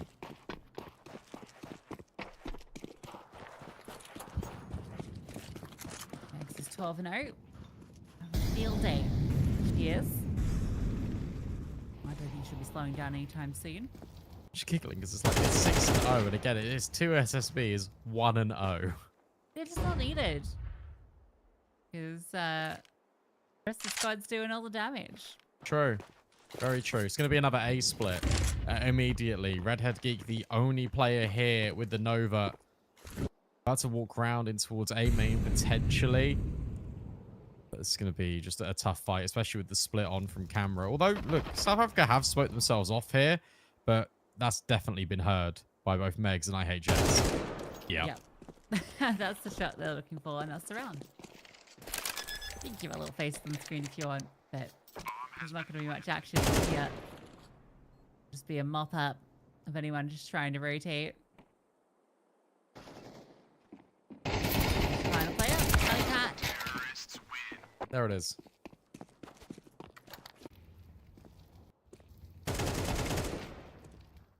Unlucky for Namibia, but I feel like this game is definitely heading in the same direction as Ancient did. Anubis seems to be prime home territory for South Africa. Even though it's not native.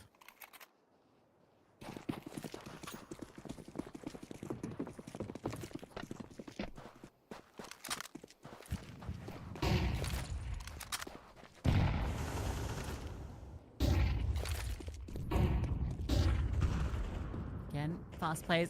Stack to A this time. 3 players. From the CT side, want to deal with KC. But can you deal with KC? No. She deals with you. He's the dealer at the table. And Snake Eyes for Namibia.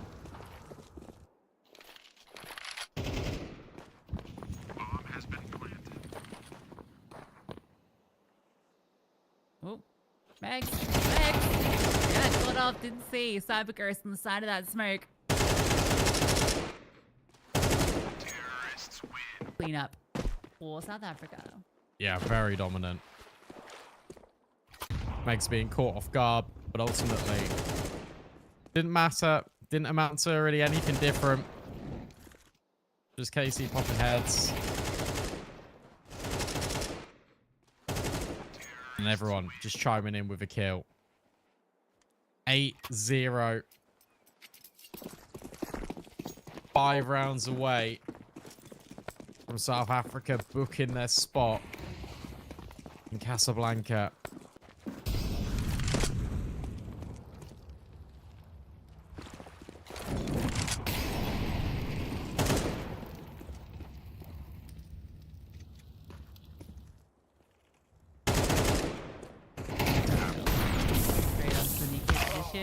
And burnt alive. Her own bottle of flames. 1G. Dangerous to play with fire because sometimes you get burnt, Brandon. That's what the A-Dot addict says. Learns it the hard way. Just realised that Namibia have got Alley Cat and Vicious Bunny. Not normally friends, but they are today. Like us. Yeah. Not normally friends, but then we No. have to be Yeah. when we're on the mic. Professional relationship only. Nah, we're besties. That's what the B stands for in B-Dog. Bestie dog.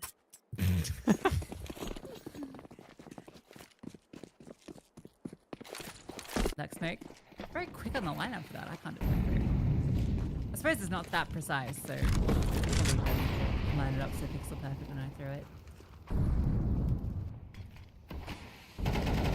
Yeah, just yeet it. It will normally land. Flashbang from dark. Cyber Geek had a swing, but... Sorry, Cyber Ghost, sorry. Had a swing, didn't see anyone. Avo about to walk back into dark again to take the fight. Meanwhile, Casey is just having a little paddle in the pool.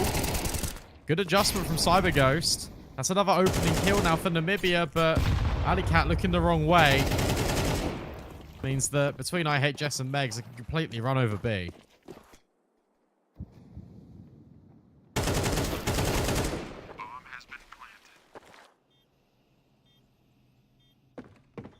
Let's lock them out, don't they? Okay, hold on. Two nice kills, but they're both thrown so low. No, you know exactly where Vicious Bunny is, and I don't think there's going to be much more pew-pewing for her. Mayhaps. Perhaps there will be more pew-pewing. Megs is low. And they're together. Oh, the wild spray does not connect. Close. In fact, the closest it's come all series long. However, not to be. However, a very nice round, making it a 2-on-2. Vicious Bunny. Oh, there was a world. However, it's not this one. 10-0. Now for South Africa. And again, just SMGs. The MVP weapon in the round is on Cyber Ghost on a FAMAS. That always hurts to say.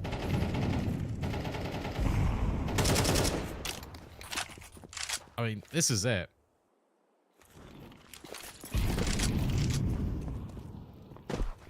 This is it. 3 rounds from flawlessness.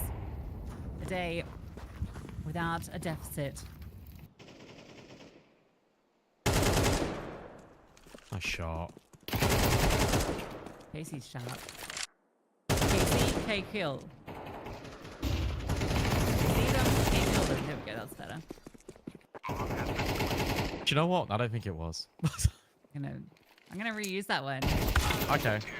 Can't wait to hear it.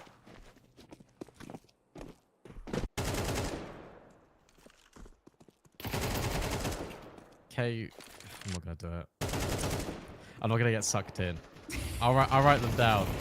Yeah, what about the other ones? We can bring those back. True. Guacamole. Oh, she's doing a dance.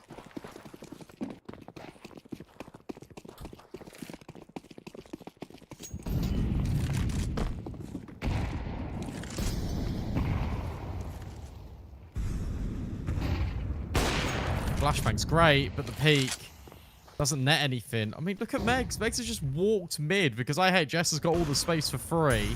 2SSB has dealt with Cyber Ghost and Dark. They're going to go mid to A again to close out this half. And they'll find success. Swing and a miss. This one looking like it's going to be, yet again, a 12-0 half for South Africa. This one even more of a blowout than Ancient, where it felt like Namibia had some ideas, some moments. 2SSB is 2-0. Yeah, well, when your teammates are 17-1 and 17-3, what are you going to do? Go first. It's not fair. I think she needs to buy the AWP. That's true. I mean, it's good practice, though. I suppose. Yeah. No need to deviate from what you've been doing against the best teams in South Africa. Fast A. They're in mid. They're through. Dual Berettas just trying to fire off shots. Marshy could deal with KC, but doesn't. And 2SSB on the follow-ups. It's getting really difficult now for Namibia. A 2-on-4.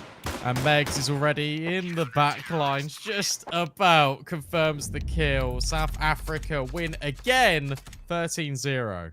Yes, speedrunning the Southern African qualifiers for Casablanca. They have won the series, and following their win earlier today, that means that they will be our team from this region going through to Casablanca. So big congratulations to South Africa.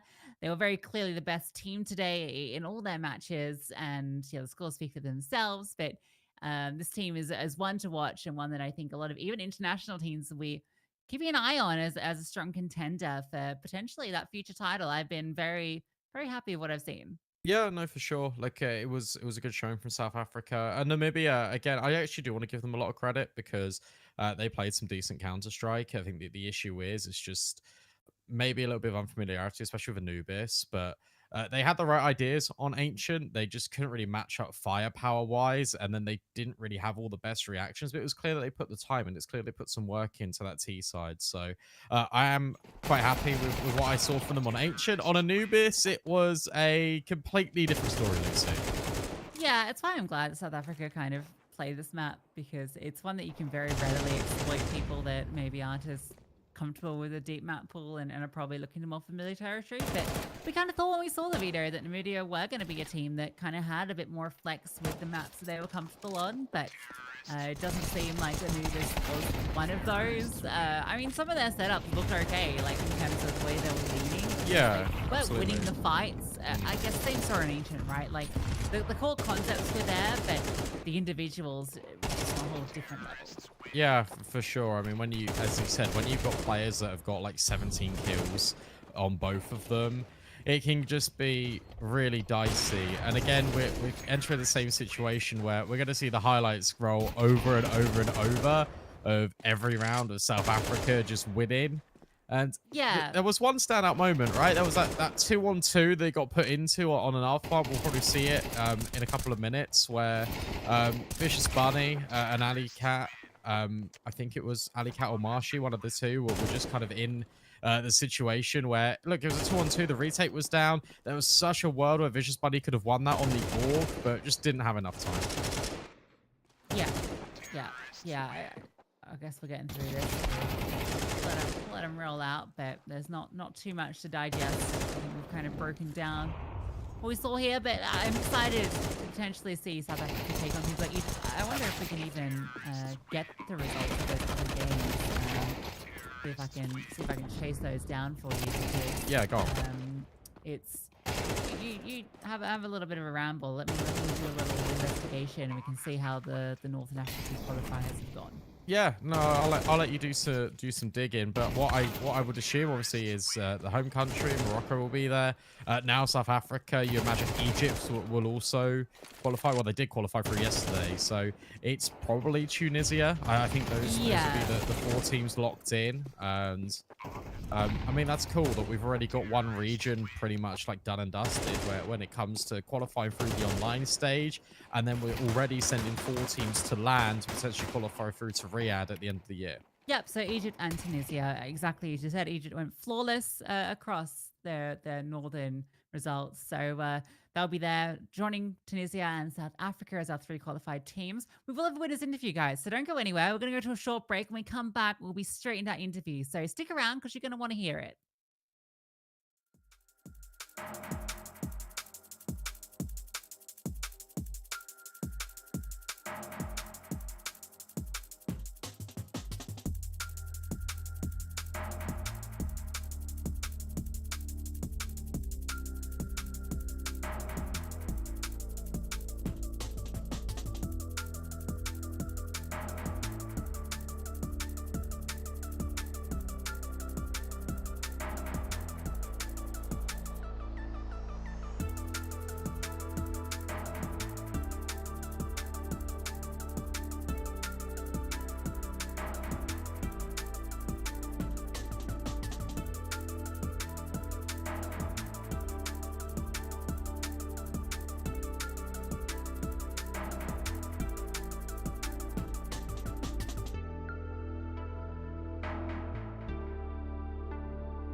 Welcome back. We're getting ready to jump into our winners interview, and we have a new, I'll say face. We've got a voice on the line. We're joined by Avo. First up, Avo, congratulations. You guys have not only won both your games today, but you've qualified for the LAN in Casablanca. How does it feel? It feels honestly amazing.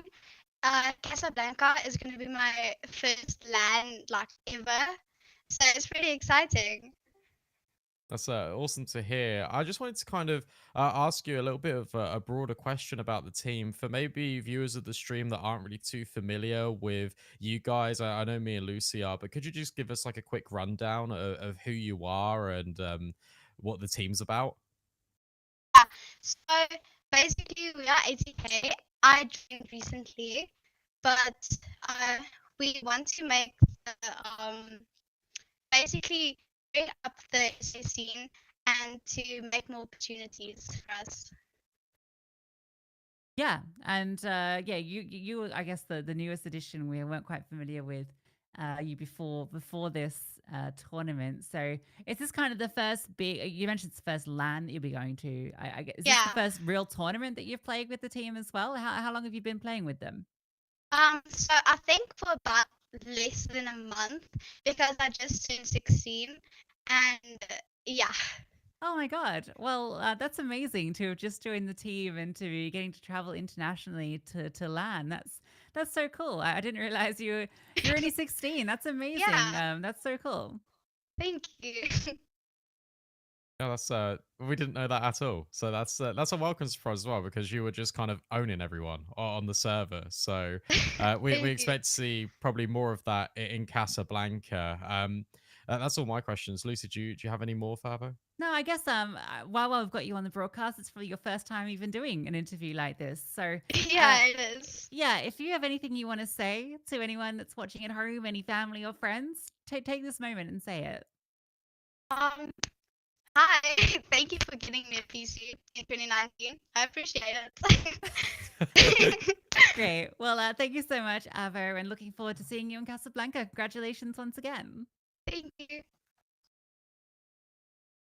That was so wholesome. I had no idea that she was so fresh. That's so cute. What a fresh lovely, avocado. fresh avocado. Yeah, that's yeah. That's that's great. Oh, that's so cool. That makes the Yeah. storyline really interesting for this team. I think Yeah. that's super cool. Especially because she was playing really well, right? Yeah. I didn't expect her to be like 16. That's crazy. Yeah, Okay. I mean, it so kind of. she's sorry. Go on. No, just excited. I was just gonna say, look, she's 16. She's with 80k, like less than a month. And the way that she was phrasing that a little bit made it sound like she was always on the radar for 80k. But then she's turned 16, so now they can sign her, which is really cool to Yes. see. I wonder how long they've kind of been scouting her for. Yeah, I was gonna say, and it, directly to that point, it reminds me of Poppins from Yeah. Fluxo, right? The same kind of dialogue where she was 15 and the team couldn't like bring her to LAN or anything. But obviously, Avo is 16, following her footsteps. So really excited to see her on LAN in Casablanca. Once again, guys, that's our last game for the qualifiers. Our 3 teams that are going to Casablanca in a couple of months are going to be South Africa, Egypt, and Tunisia, joining the home country of Morocco. So you know what? Not going to want to miss it when it comes around. But that's all for the broadcast. Hope you've enjoyed the show, and we'll see you next time.